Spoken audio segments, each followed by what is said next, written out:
तो दोस्तों कैसे हो आप सभी। आई होप आप सभी लोग अच्छे होंगे। दोस्तों हम लोग आ चुके हैं operation management MBA second semester में यूनिट 4 के ऊपर। तो अभी तक लास्ट वीडियो लेक्चर्स के अंदर हम लोगों ने ऑलरेडी अपने लास्ट वीडियोस में यूनिट 1, 2, 3 का रिवीजन कर लिया है। अभी हम यूनिट 4 पर आ चुके हैं। यूनिट 4 में हम लोग सप्लाई चेन मैनेजमेंट को डिस्कस करेंगे।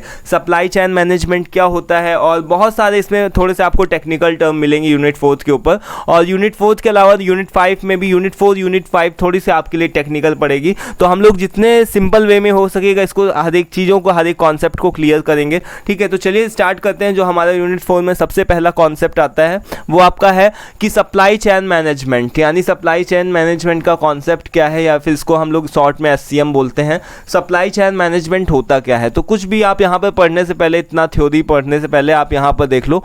क्या एक आपके सामने डायग्राम है, बहुत ही सिंपल वे में आपको बताया गया है कि यही होता है supply chain management. Suppose that कि हमको क्या है कि कोई भी प्रोडक्ट को बनाना है, कोई भी माल को तैयार करना है। अब बिजनेस हम किसी भी तरीके का करना चाहते हैं, हम कोई भी तरीके का बिजनेस करना चाहते हैं, या फिर हम कोई भी तरीके का गुड्स सर्विसेज को प्रोवाइड करना चाहते हैं। तो हमारा मेन उद्देश्य क्या है, वो हमारा मेन उद्देश्य यही है ना कि हमारा प्रॉफिट हो, हमारा मतलब कि हमको रेवेन्यू जनरेट हो, हमारा प्रॉफिट हो, हम कहीं ना कहीं से हमारी अर्निंग बढ़े।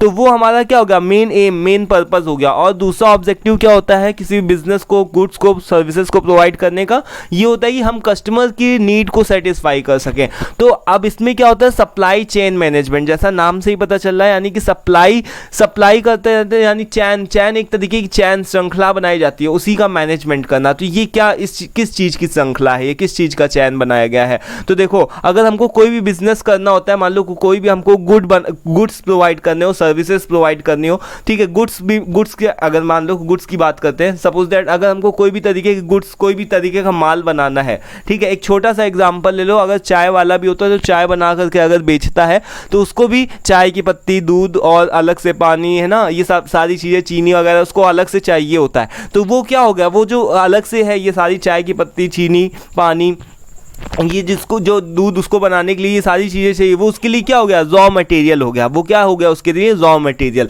तो उसको कहीं ना कहीं से वो चीज़ अरेंज करना पड़ेगा, तभी तो चाय बनाएगा। वो ऐसा तो है नहीं कि चाय हवा में बन जाएगी। तो वो रॉ मटेरियल को अरेंज करना पड़ता है, यानी कि जब भी हम कोई भी बिजनेस करते हैं तो हमको बिजनेस को, उसको कंडक्ट करने के लिए, बिजनेस को करने के लिए हमको रॉ मटेरियल की जरूरत पड़ती है। और रॉ मटेरियल हमारा हमको सप्लायर ला करके देता है। सप्लायर हमारा क्या करता है, सप्लायर एक तरीके से हमारा एक तरीके का ब्रिज, यानी कि एक तरीके का ब्रिज का काम करता है, यानी एक तरीके की गैप को फुलफिल करता है, यानी कि रॉ मटेरियल को ला करके हम तक, मैन्युफैक्चरर तक पहुंचाता है ना। मैन्युफैक्चरर का मतलब कि जो भी मैन्युफैक्चरर है, यानी कि जैसे चाय वाला है जो चाय बना रहा, वो क्या हो गया, मैन्युफैक्चरर हो गया। इसी तरीके से इंडस्ट्री लेवल पे बात करी जाए, जो कपड़ा बना रहा है तो वो कपड़े का मैन्युफैक्चरर हो गया। जो AC बना रहा वो AC का मैन्युफैक्चरर होगा। फ्रिज बना रहा फ्रिज का मैन्युफैक्चरर हो गया। तो उसको क्या चाहिए, बहुत सारे रॉ मटेरियल चाहिए। और रॉ मटेरियल कहाँ से आएगा, रॉ मटेरियल सप्लायर के पास से आएगा। ठीक है, उसके बाद में अब मैन्युफैक्चरर को सारा रॉ मटेरियल मिल गया, सारी चीज़ें हो चुकी। तो अब मैन्युफैक्चरर क्या करेगा, प्रोसेस करेगा। मैन्युफैक्चरर क्या करेगा, यहाँ पर प्रोसेस करेगा। प्रोसेस का मतलब कि वो चाय बनाना स्टार्ट करेगा। जैसे चाय वाला है तो उसके पास में रॉ मटेरियल अवेलेबल हो गया, उसको सप्लायर ने ला करके दे दिया, सप्लायर ने दे दिया उसको ला करके। तो अब वो क्या करेगा, चाय बनाएगा, यानी कि प्रोसेस करेगा। प्रोसेसिंग हो रही है, जैसे टीवी वाला टीवी बनाएगा, है ना, फ्रिज वाला फ्रिज बनाएगा, तो प्रोसेसिंग में चलता है। अब जब वो बन चुका, जब वो फिनिश्ड गुड हो गया, यानी कि फिनिश्ड गुड, जब पक्का माल तैयार हो चुका, यहाँ पर कच्चा माल था, रॉ मटेरियल था, और जब वो फिनिश्ड गुड में तैयार हो चुका, तो अब क्या करेगा, वो डिस्ट्रीब्यूटर को देगा। डिस्ट्रीब्यूटर कौन, डिस्ट्रीब्यूटर क्या करेगा, जो डिस्ट्रीब्यूटर होते हैं, जैसे आप देखते होगे सुबह सुबह नमस्ते इंडिया की गाड़ी जा रही है, अमूल की गाड़ी जा रही है, तो वो डिस्ट्रीब्यूटर्स होते हैं। वो क्या करते हैं, छोटे छोटे जो रिटेलर्स होते हैं, छोटी छोटी जो दुकान होती है हमारे गली मोहल्ले में, और छोटे मतलब कि गाँवों में, कस्बों में, उन रिटेलर्स की शॉप पर जाकर के डिस्ट्रीब्यूटर डिस्ट्रीब्यूट करते हैं, उनको डिस्ट्रीब्यूट करते हैं। उसके बाद में कस्टमर क्या करते हैं, कस्टमर उन दुकानों से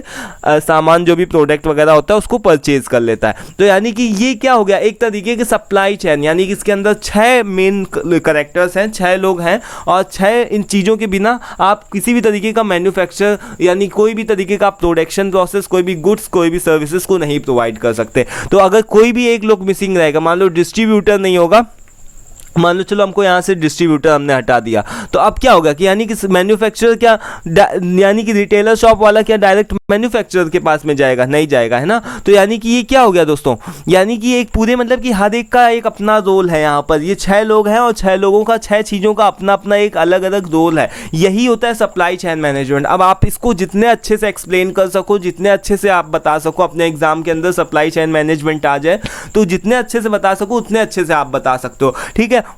आपको डिफिनेशन वगैरह नहीं ध्यान रखना है, ये यहाँ पर जितना लंबा थ्योरी वगैरह लिखा हुआ है ये सब तो केवल एक इस तरीके से है जिससे आपको थोड़ा सा समझने में आसानी हो, है ना। बस आपको लिखना हो वहाँ पर, बट आपको अगर याद करने के लिए तो मैं बिल्कुल भी नहीं सजेस्ट करूँगा कि इतना लंबा चौड़ा आप याद करो। तो याद थोड़ी नहीं करना, आपको समझना है चीज़ों को, कॉन्सेप्ट को क्लियर करना है। तो सप्लाई चेन मैनेजमेंट का क्या मतलब हो गया कि process of managing and controlling, यानी कि हम सभी चीज़ों को क्या कर रहे हैं, सप्लाई चेन मैनेजमेंट, यानी वो तो सप्लाई चेन हो गया। अब उसी चीज़ को मैनेजमेंट करना है, यानी मैनेजमेंट हम क्यों करते हैं, क्योंकि अगर हमारे पास में एक भी चीज़ नहीं अवेलेबल होगी समय पे, मान लो हमारे पास में यहाँ पर कच्चा माल नहीं तैयार होगा, कच्चा माल हमको नहीं मिलेगा, तो हम क्या कस्टमर को सेटिस्फाई कर पाएंगे? नहीं कर पाएंगे। सप्लायर हमारा हमसे दुखी हो जाए, सप्लायर हमारा नाराज हो जाए, बोले कि हम नहीं तुमको कच्चा माल देंगे आकर के, तो मैन्युफैक्चरर क्या ही कर लेगा? कुछ नहीं कर पाएगा, वो तो प्रोडक्शन प्रोसेस को नहीं कर पाएगा। जब प्रोडक्शन नहीं होगा तो कस्टमर कैसे सेटिस्फाई होगा? और सपोज दैट कि कस्टमर गुस्सा हो जाए, कस्टमर बोले कि हम नहीं तुम्हारा प्रोडक्ट खरीदेंगे, तो फिर तुम क्या कर लोगे? तुम अपना प्रोडक्शन करोगे, यानी तुम अपना बनाओगे और खुद ही थोड़ी नहीं कंज्यूम करोगे उसको, जो भी प्रोडक्ट होगा तुम्हारा। तो उस सभी लोगों का एक अपना अपना रोल होता है, इन्हीं सारी चीज़ों को मैनेज करना रहता है। तो यहाँ पर यही चीज़ बताया गया है कि supply chain management is a process of managing and controlling, इन सब चीज़ों को मैनेज करना और प्रॉपर कंट्रोल करना, जिससे कि क्या हो सके, जिससे कि यहाँ पर आपके सारे काम स्मूथली रन कर सकें। तो यही चीज़ यहाँ पर बताई गई है कि आपकी कौन कौन सी एक्टिविटीज़ होती है। प्रोक्योरमेंट का क्या मतलब होता है कि कच्चा माल को खरीदना, उसके बाद में आपको क्या करना, प्रोडक्शन करना, यानी प्रोसेस करना। प्रोडक्शन कर लिया आपने, अब फिनिश्ड जो भी आपके पास में फिनिश्ड गुड होगा, जब माल तैयार हो गया उसको ट्रांसपोर्टेशन करोगे, है ना, उसको वेयर हाउस यानी गोदाम वगैरह में रखोगे, उसका ट्रांसपोर्टेशन करोगे या तो फिर, और उसके बाद में कस्टमर को डिस्ट्रीब्यूट करोगे। तो यही सारी चीज़ें क्या हो गई, यानी कि एक्टिविटीज़ हो गई। SCM के अंदर यही सारी एक्टिविटीज आती हैं, आपको ये चीज ध्यान रखनी है। तो इसका जो मेन एम होता है SCM का, दैट इज कि deliver product to customer on time, यानी कि समय पे कस्टमर के पास में प्रोडक्ट पहुंचना चाहिए, यही इसका मेन एम होता है। क्योंकि अगर समय में कस्टमर के पास में प्रोडक्ट नहीं पहुंचा तो कस्टमर गुस्सा हो जाएगा, या फिर कस्टमर क्या करेगा, सेटिस्फाई नहीं रहेगा और दूसरे प्रोडक्ट्स को खरीदने लगेगा, तो वो हमारे बिजनेस के लिए अच्छा नहीं होगा। तो यही है सप्लाई चेन मैनेजमेंट। इसको आप बहुत अच्छे से लिख सकते हो अपनी तरफ से बना करके, आई होप सो। इसके फीचर्स की बात करें तो फीचर्स इसके बहुत अलग अलग, जैसे इंटीग्रेशन का मतलब समझते हो आप, एक मर्ज, यानी कि सभी लोगों का इंटीग्रेशन, सभी लोगों का पार्टिसिपेशन चाहिए। जितने 6 लोगों हमने बताए थे उन सभी लोगों का एक तरीके का इंटीग्रेट होना चाहिए। उसके बाद में यहाँ पर कोलेब्रेशन, सभी लोगों का सपोर्ट चाहिए। उसके बाद में इफिशियंसी, यानी इफिशियंसी का मतलब कि ऐसा नहीं कि ये जितना भी प्रोसेस चलेगा इसमें बहुत ज़्यादा पैसा खर्च हो या फिर बहुत ज़्यादा इसमें हमारा कॉस्ट लगे, इस तरीके का नहीं। इफ़िशियंसी का मतलब सारी चीज़ें स्मूथली रन करें मिनिमम रिसोर्सेज के अंदर। उसके बाद में यहाँ पर क्या है, विजिबिलिटी, सभी लोगों आपस में, विजिबिलिटी का मतलब सबसे एक दूसरे के साथ में कम्युनिकेट करें। अब अगर कम्युनिकेशन अच्छा नहीं होगा, विजिबिलिटी नहीं होगी कि सप्लायर क्या कर रहा है, मैन्युफैक्चरर क्या कर रहा है। अगर सप्लायर को ये नहीं पता होगा मैन्युफैक्चरर को क्या चाहिए, या फिर मैन्युफैक्चरर को ये नहीं पता होगा कि सप्लायर हमको कब प्रोडक्ट ला करके देगा, तो एक दूसरे के, यानी कि एक दूसरे की इंफॉर्मेशन चाहिए, वही हो गया हमारा विजिबिलिटी। देन रिस्क मैनेजमेंट, सभी चीज़ों का रिस्क भी होता है, बहुत ज़्यादा रिस्क भी होता है, क्योंकि हम सभी एक दूसरे पर डिपेंडेंट होते हैं, है ना। मैन्युफैक्चरर सप्लायर पर डिपेंडेंट है। अब मान लो सप्लायर धोखा दे दे, या फिर सप्लायर ने ला करके दे दिया, मैन्युफैक्चरर धोखा दे दे, बोले हम तुम्हारा माल नहीं देंगे। उसके बाद में डिस्ट्रीब्यूटर कहते हैं हम डिस्ट्रीब्यूट नहीं करेंगे जा करके। तो यानी बहुत सारे रिस्क भी रहते हैं, उन सबको भी कंट्रोल करना। और कॉन्टिन्यूअस इंप्रूवमेंट, ज़रूरी नहीं जैसा आप टारगेट करो, जैसा आप सोचो वैसी सारी चीज़ें हो, तो कॉन्टिन्यूअस इंप्रूवमेंट की जरूरत पड़ती है और कस्टमर के फोकस की भी जरूरत पड़ती है। सो ये इसके मेन आपके ये आपके मेन फीचर्स हो गए। अब इसी तरीके से ऑब्जेक्टिव हो गया, हम सप्लाई चेन मैनेजमेंट क्यों करते हैं, कॉस्ट का रिडक्शन करने के लिए, इन्वेंट्री को ऑप्टिमाइज़ करने के लिए, यानी कम इन्वेंट्री की कॉस्ट लगे, अच्छे से हमारी इन्वेंट्री सिस्टम सही तरीके से होता रहे, स्मूथली रन करे। उसके बाद में कस्टमर सर्विस सही हो, उसके बाद में इफ़िशियंसी हमारी इम्प्रूव्ड हो, इंक्रीज प्रॉफिटेबिलिटी, हमारा भी प्रॉफिट हो, रिस्क मैनेजमेंट हो, और साथ ही साथ में सबके साथ में एक अच्छा रिलेशनशिप भी बिल्ड होना चाहिए। तो ये इसके कुछ एक ऑब्जेक्टिव है, इसको भी आप बहुत ही ईजिली आसानी से कर लोगे, मुझे पता है। उसके बाद में अब हम लोग आगे चलते हैं यहाँ पर objectives of supply chain management के बाद में कॉन्सेप्चुअल मॉडल्स ऑफ एससीएम। इसमें क्या है दोस्तों, तो conceptual models of supply chain management के अंदर क्या आते हैं, 3 तरीके के मॉडल्स होते हैं। ये आपसे पूछे भी जा सकते हैं आपके एग्जाम्स में, यानी कि हमारे मॉडल्स कौन कौन से होते हैं, और भी होते हैं, बट यहाँ पर मैंने आपकी सुविधा के लिए 3 मॉडल्स बताए हैं। जिसमें हमारा सबसे पहला मॉडल होता है पीपीडी मॉडल। पीपीडी का मतलब होता है प्रोक्योरमेंट, प्रोसेसिंग एंड डिस्ट्रीब्यूशन। बहुत ही सिंपल है, यानी कि आप कच्चा माल खरीदते हो, उसका प्रोसेस करते हो, यानी उसको फिनिश्ड गुड में तैयार करते हो, यानी रॉ मटेरियल को फिनिश्ड गुड में तैयार करते हो, देन डिस्ट्रीब्यूट करते हो। यही होता है आपका पीपीडी मॉडल। इसके बाद में हमारा आता है पुश एंड पुल मॉडल। ये भी आपका बहुत ही सिंपल होता है। So push and pull model के अंदर क्या होता है दोस्तों, पुश के अंदर आपको मैंने पहले भी बताया था, पुश और पुल मॉडल के अंदर क्या होता है दोस्तों, जैसे एक चीज़ मैं आपको दिखा देता हूँ यहाँ पर से, पुश एंड पुल मॉडल के बारे में सही बता देता हूँ, क्योंकि अब ये आपको पुश और पुल मॉडल आगे पढ़ना भी पड़ेगा अपने मन से भी। तो यहाँ पर आपको ज़रूरी है कि आप अभी से समझ लो। तो यहाँ पर देखो ये चीज़ बताया गया है, पुश मॉडल क्या होता है, पुल मॉडल क्या होता है।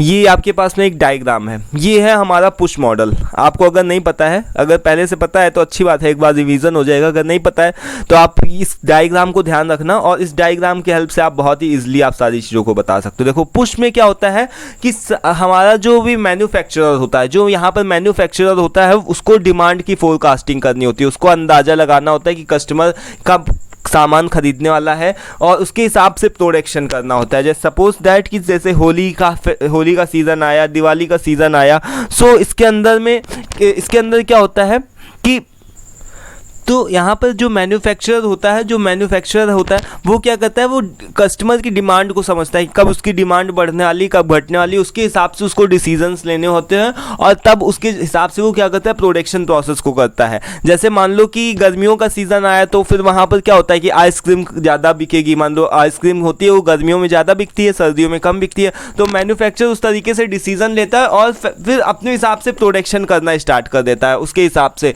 कि सीज़न आता है। अब मान लो सर्दियों का सीज़न आया तो उसमें वूलन क्लोथ्स ज़्यादा बिकेंगे, है ना। बारिश का सीज़न आया तो उसमें फिर जो छाते होंगे, अम्ब्रेले होंगे, वो ज़्यादा बिकते हैं। और इसी तरीके से यानी कि सीज़न के हिसाब से हम देखते हैं कि कौन से सीज़न में क्या चीज़ें बिक रही हैं, या फिर कौन सी चीज़, जैसे आप देखो कि जो भी आपके नॉर्मल प्रोडक्ट्स होते हैं, जैसे साबुन, तेल, मंजन, इसमें जो मैन्युफैक्चरर होता है उसको कोई डिसीजन ही नहीं लेना होता है, क्योंकि उसको पता रहता है कि मान लो कि लक्स साबुन है तो वो क्या है, लगातार बिकता रहता है, जो कस्टमर होता है वो खरीदता रहता है, और मैन्युफैक्चरर दिन रात उसकी कंपनी चला करती है, और जो वर्कर्स होते हैं वो काम किया करते हैं। और जो गुड्स भी होता है, जो भी गुड्स होते हैं, यानी जो भी उसके सोप होते हैं, साबुन होते हैं लक्स के, वो प्रोड्यूस हुआ करते हैं लगातार, क्योंकि कस्टमर की डिमांड सेम बनी रहती है, और मैन्युफैक्चरर को पहले से स्टॉक बना करके रखना होता है। तो इसमें मैन्युफैक्चरर क्या करता है, सप्लायर को ऑर्डर देता है, और सप्लायर उसको देता है जाकर के, उसके बाद में मैन्युफैक्चरर के पास में आता है, देन मैन्युफैक्चरर डिस्ट्रीब्यूटर को देता है, डिस्ट्रीब्यूटर रिटेलर को, देन उस तरीके से प्रोडक्ट कहाँ जाता है,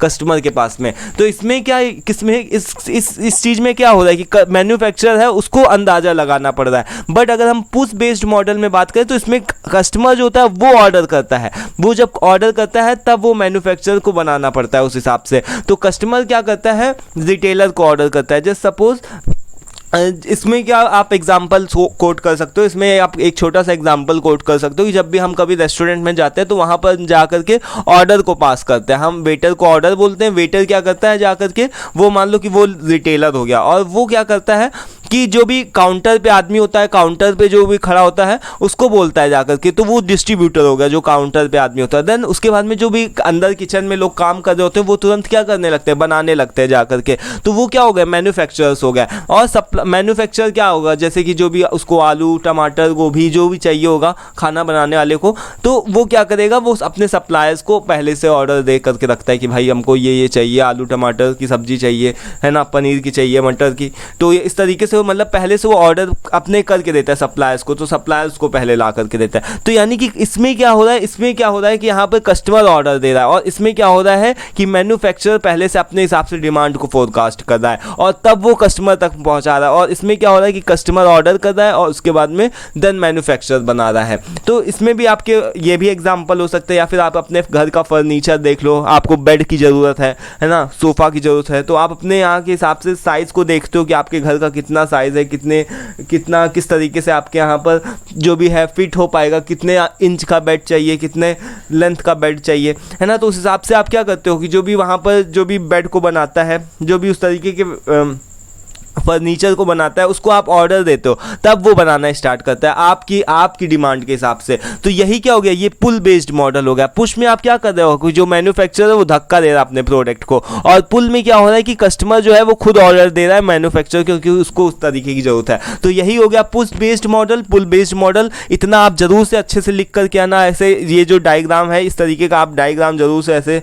बॉक्सेस बना करके लिख दोगे तो बस वो सही तरीके से रहेगा, और अपने हिसाब से आप थोड़ी सी अपनी लैंग्वेज भी लिख सकते हो, ठीक है। तो ये हो गया कॉन्सेप्चुअल मॉडल्स के अंदर हम लोगों ने क्या क्या पढ़ा। हम लोगों ने पढ़ा इसमें सबसे पहले हम लोगों का क्या था, कॉन्सेप्चुअल मॉडल्स में पीपीडी मॉडल, दूसरा हमारा क्या था पुश और पुल मॉडल। इसको अभी हम लोगों को आगे पढ़ना ही था, तो अभी ये हम लोगों ने पढ़ लिया, ठीक है। अब आगे हम लोग अभी आएंगे तो फिर नहीं पढ़ेंगे। तो यहाँ पर देखो क्या है कि अब हम लोग पढ़ेंगे यहाँ पर पुल चेन मॉडल। पुल चेन मॉडल क्या होता है, ये भी बहुत ही सिंपल है। ये अगर आप लिखना तो इसमें क्या लिख देना कि जो वैल्यू चेन मॉडल होता है, ये वैल्यू चेन मॉडल है। वैल्यू चेन मॉडल का क्या मतलब होता है कि कस्टमर की वैल्यू को बढ़ा, जो भी आपके प्रोडक्ट होता है, जो भी आपकी सर्विसेज होती है, उसमें लगातार वैल्यू को बढ़ाना। जैसे सपोज दैट कि एक चाय की दुकान है, तो एक चाय वाले ने चाय खोली, तो वो क्या करता है, नॉर्मली अपनी चाय को बेचता है ना, ठेले पे खड़े होकर के या फिर एक छोटी सी दुकान को लगा करके। फिर थोड़े दिन में जब उसके पास में पैसे आ गए तो उसने क्या किया, थोड़ा सा एक अपना टी स्टॉल बना लिया। उसके बाद में उसने अपनी दुकान की नाम रख दिया। उसके बाद में उसने अंदर बढ़िया टाइल्स वगैरह लगा करके अच्छे से लाइटिंग वगैरह कर दी, फिर बैठने की भी व्यवस्था कर दी, अंदर एसी लगवा लिया। तो यानी कि वो क्या कर रहा है कि दिन पर दिन धीरे धीरे क्या कर रहा है, वैल्यू की यानी कि वैल्यू को अपनी सर्विस को और बेहतर बना रहा है। चाय ही डिलीवर कर रहा है, वो पहले भी चाय को बना रहा था, अब भी चाय को बना रहा है, बट वो अपनी कस्टमर की जो भी सर्विसेज हैं उसको क्या करता है, दिन पर दिन उसमें वैल्यू को ऐड करता जा रहा है। तो वैल्यू चेन मॉडल के अंदर क्या होता है कि हम लोग वैल्यू को ऐड करते हैं अपने प्रोडक्ट्स के अंदर, अपनी सर्विसेज के अंदर। जैसे आप अपने स्मार्टफोन्स देखो, है ना, जैसे MI का फ़ोन था, या फिर कोई भी पुराना मॉडल देख लो, कोई सा भी पुराना मॉडल देख लो, उसमें क्या था कि MI का फ़ोन देखो, जैसे कि जब स्टार्टिंग में आया था तब कैसा था, और फिर अभी भी क्या है कि उसमें वैल्यू एडिंग होता चला जा रहा है, यानी कि अभी भी नया नया इनोवेशन होता चला जा रहा है। एप्पल के फ़ोन्स देख लो, उसमें भी वही उसी तरीके का, जब वो स्टार्टिंग में आया था तब भी उसमें कुछ ना कुछ नया था, और आज भी उसमें कुछ ना कुछ आपको नए फीचर्स ऐड देखने को मिलेंगे। तो वो भी क्या है, उसमें कुछ ना कुछ आपको वैल्यू देखने को मिलेगी। यही होता है वैल्यू चेन मॉडल, यानी कि कस्टमर की सर्विसेज में और या फिर अपने प्रोडक्ट के अंदर जो भी है वैल्यूज़ को लगातार इंप्रूवमेंट को करते रहना, यही होता है value chain model. I hope कि क्लियर हो गया होगा।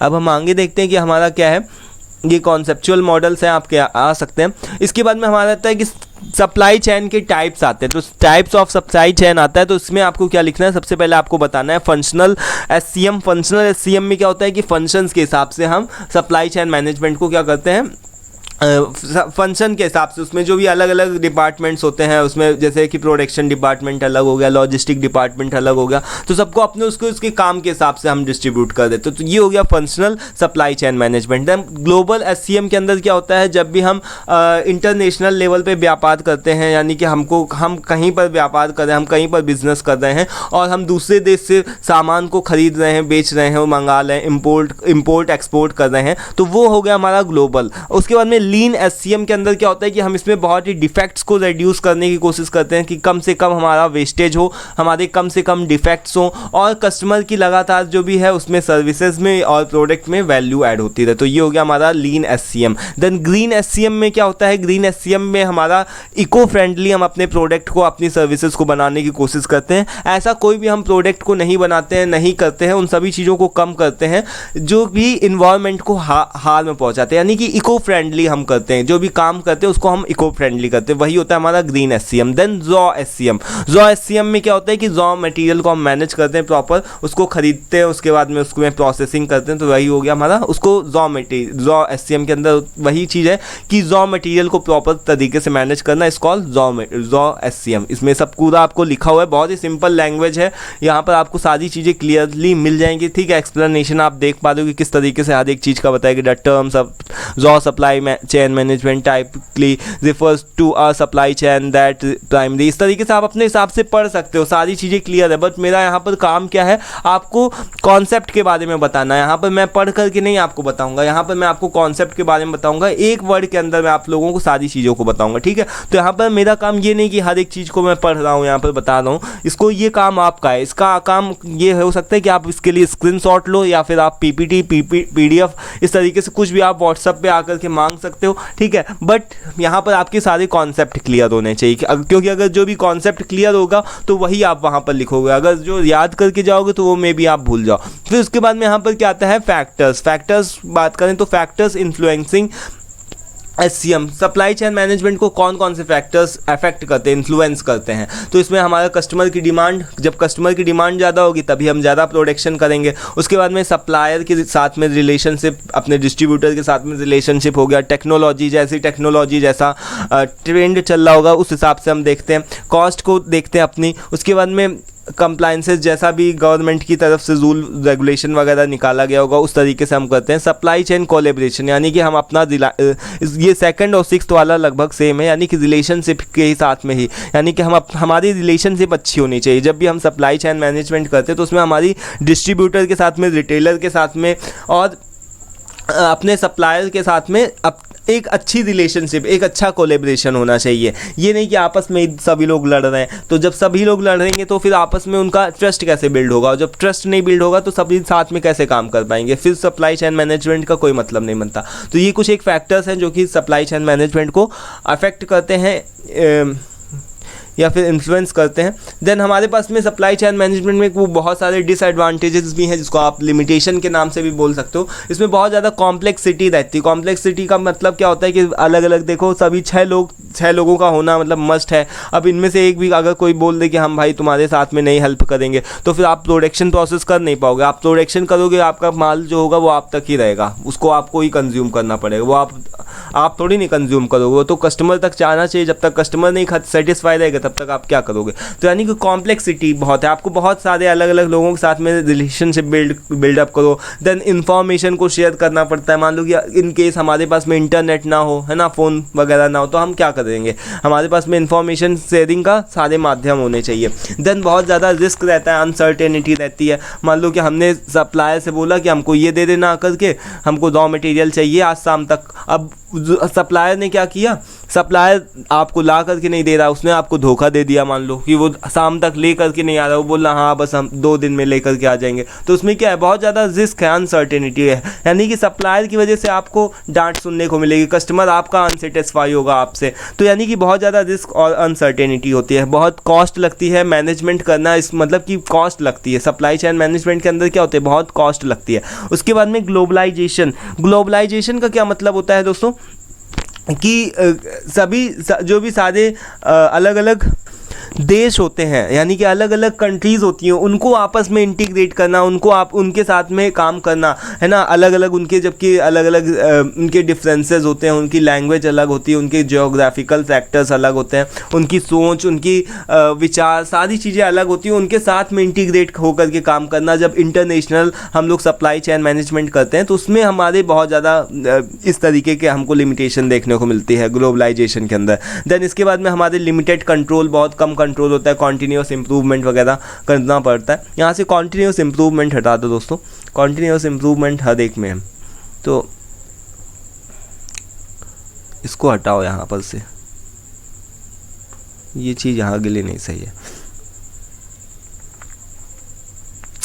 तो यही है हमारे लिमिटेशन है यहाँ पर कुछ एक बताया गया है, टेक्नोलॉजी, दिन पर दिन नई नई टेक्नोलॉजी आ रही है, उसके साथ में हमको कम अप यानी उसके साथ में टेक्नोलॉजी के हिसाब से काम करना पड़ता है। अब आज के समय में कोई बोल दे कि हमको चैट जीपीटी नहीं चलाना आता या फिर हम नहीं चला पाते, है ना, तो यानी कि वो अगर उसको नहीं चलाना था तो ठीक है, वो सही बात है, चलो उसको नहीं चलाना, बट वो कहीं ना कहीं उस चीज़ में पीछे रह जाएगा। इसमें कोई बहुत बड़ी बात नहीं कि चलाने वाली, बट एटलीस्ट आपको सारी चीज़ों का नॉलेज होना चाहिए। जो भी टेक्नोलॉजी आ रही है वो सारी चीज़ों के बारे में आपको पता होना चाहिए। तो यहाँ पर टेक्नोलॉजी इंटीग्रेशन का मतलब कि आप किसी भी बिजनेस ऑर्गेनाइजेशन में काम कर रहे हो तो आपको जो भी टेक्नोलॉजी ट्रेंड में जो भी टेक्नोलॉजी चल रही है उस सभी के बारे में आपको पता होना चाहिए, उसके हिसाब से आपको काम करना चाहिए। अगर नहीं करोगे तो आप कहीं ना कहीं पीछे रह जाओगे। अब इसका प्रोसेस देख लो एक बार कि सप्लाई चेन मैनेजमेंट का प्रोसेस क्या होता है। तो इसमें प्रोसेस की अगर हम बात करें तो सबसे पहले हम प्लान करते हैं कि हमको कितना बनाना है, क्या चाहिए हमको, मतलब हम प्रोड्यूस क्या करना चाहते हैं, तो प्लानिंग करते हैं हम सबसे पहले। यहाँ पर प्लानिंग करने के बाद में हम क्या करते हैं, देन सोर्सिंग करते हैं। जो भी सोर्सिंग के अंदर क्या आता है कि यानी कि हम सबके साथ में एक दूसरे के साथ में जो भी सप्लायर्स होता है, जो भी डिस्ट्रीब्यूटर होता है, उनके साथ में एक अच्छा रिलेशनशिप बिल्डअप करते हैं। उसके बाद में प्रोक्योरमेंट होता है। प्रोक्योरमेंट का मतलब वही कि रॉ मटेरियल को मंगाना, उसके बाद में प्रोडक्शन प्रोसेस करना। रॉ मटेरियल आ गया तो अब हम उससे क्या करेंगे, प्रोडक्शन प्रोसेस कंप्लीट करेंगे। उसके बाद में जब हमारा फिनिश्ड गुड हो गया, तैयार हो गया, पक्का माल बन के तैयार हो गया, तो अब हम क्या करेंगे, उसको प्रॉपर स्टोर में स्टोर करके रखेंगे, जिससे इन्वेंट्री का मैनेजमेंट जिसको आप बोल सकते हो। इन्वेंट्री मैनेजमेंट के अंदर हम लोगों ने क्या पढ़ा था कि स्टोरेज करना, जो भी आपने फिनिश्ड गुड तैयार किया है या फिर आपके पास में कच्चा माल हो, पक्का माल हो, जो भी हो, वो आपको उसको प्रॉपर स्टोर करके रखना पड़ता है ना। तो ये हो गया आपका इन्वेंट्री मैनेजमेंट। देन आप लॉजिस्टिक के अंदर क्या होता है, उसका ट्रांसपोर्ट करते हो, उसको आप डिस्ट्रीब्यूटर तक, डिस्ट्रीब्यूटर से रिटेलर तक पहुंचाते हो, और कस्टमर की जो भी सर्विस होती है, मान लो कस्टमर को नहीं पसंद आया तो अब वो आपको प्रोडक्ट दोबारा वापस कर सके। फ्लिपकार्ट, अमेजॉन वगैरह में देखो नहीं पसंद आता है तो उसको क्या करता है, रिवर्स सप्लाई चेन मैनेजमेंट होता है, यानी कि रिवर्स कस्टमर के पास से फिर आप तक पहुंचता है। तो ये हो गया कि कस्टमर की सर्विसेज को भी प्रोवाइड करना। यही होता है आपका सप्लाई चेन मैनेजमेंट का पूरा एक प्रोसेस। इसमें कुछ ही स्टेप्स हैं, planning, sourcing, procurement, production, inventory management, logistic, customer service. बहुत ही सिंपल है एकदम, कोई भी एकदम आसानी से याद कर सकता है। इसमें कोई बहुत बड़ी चीज़ नहीं है ना। तो इतना आपको ध्यान रखना है, सारी चीज़ें सही से प्रॉपर आपको पता होनी चाहिए। अब इसके बाद में पुश और पुल सिस्टम क्या होता है सप्लाई चेन के अंदर, अभी तक हम लोगों ने इसके ऊपर डिस्कस कर ही लिया है। पुश सिस्टम क्या होता है, पुल सिस्टम क्या होता है, पता ही है कि पुश का क्या मतलब हुआ कि मैन्युफैक्चरर जब खुद से अपने तरफ से डिमांड की फोरकास्टिंग करता है, कि उसको जब खुद से वो देखता है कि हाँ हमको प्रोडक्ट, कस्टमर की डिमांड को एनालिसिस करके वो प्रोडक्ट को बनाना स्टार्ट करता है, वो प्रोडक्शन प्रोसेस करता है। तो वो हो गया आपका पुश बेस्ड मॉडल। और पुल बेस्ड मॉडल में क्या होता है, जब कस्टमर खुद से अपनी तरफ से ऑर्डर पास करता है और देन आपका मैन्युफैक्चरर बनाना स्टार्ट करता है, वो हो गया आपका पुल बेस्ड मॉडल। इसमें अभी तक हम लोग इसके ऊपर बात कर चुके, तो अब ज़्यादा बात नहीं करेंगे, ठीक है। इसके एडवांटेजेस डिसएडवांटेजेस बहुत हैं। अभी इसमें देखो सब सारी चीज़ें क्लियर हैं, हम लोग पहले भी इसमें सेपरेट वीडियो में डिस्कस कर चुके हैं। तो अभी हम लोग क्या करते हैं दोस्तों, यहाँ पर थोड़ा सा जल्दी को स्टार्ट करते हैं, क्योंकि जल्दी इससे करना, क्योंकि इसमें बहुत सारे आपके टॉपिक्स हैं।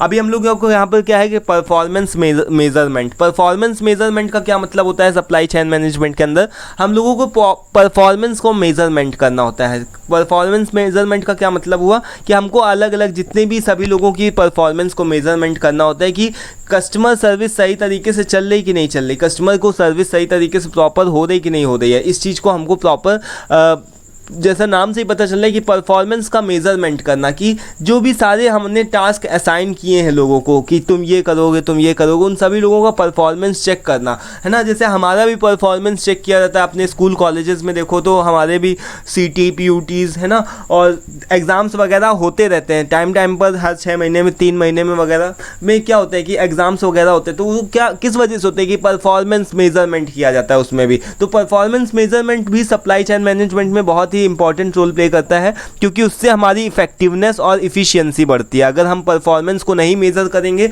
तो सारे जो भी डिस्ट्रीब्यूटर अपने हिसाब से काम करेगा, सप्लायर अपने हिसाब से काम करेगा, और आपका भी यानी सब अपने अपने हिसाब से काम करेंगे, तो फिर आपका कहीं ना कहीं नुकसान होता रहेगा। तो उससे यानी कि परफॉर्मेंस को सबकी मेज़र करो कि सही से सभी लोग ईमानदारी से काम करें। भाई ऐसा नहीं होना चाहिए कि कोई भी बेईमानी से काम कर रहा है ना।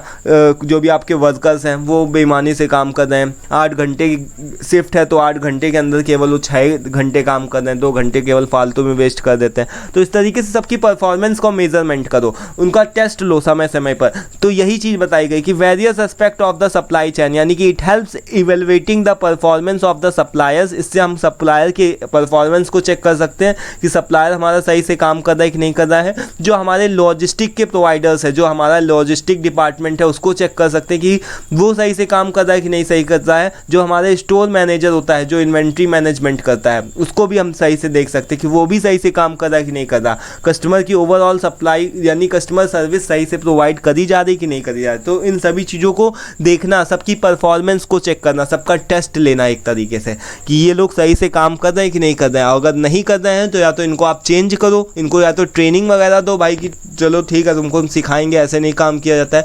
और अगर तब पर भी नहीं सीखना है तो इनको धीरे से आप क्या करो कि इनकी जगह पर कोई दूसरा सप्लायर ढूंढो। मान लो एक सप्लायर सही तरीके से नहीं काम करे तो आप दूसरे को ढूंढोगे ना, दूसरे से बात करो कि भाई वो सप्लायर ईमानदार नहीं है।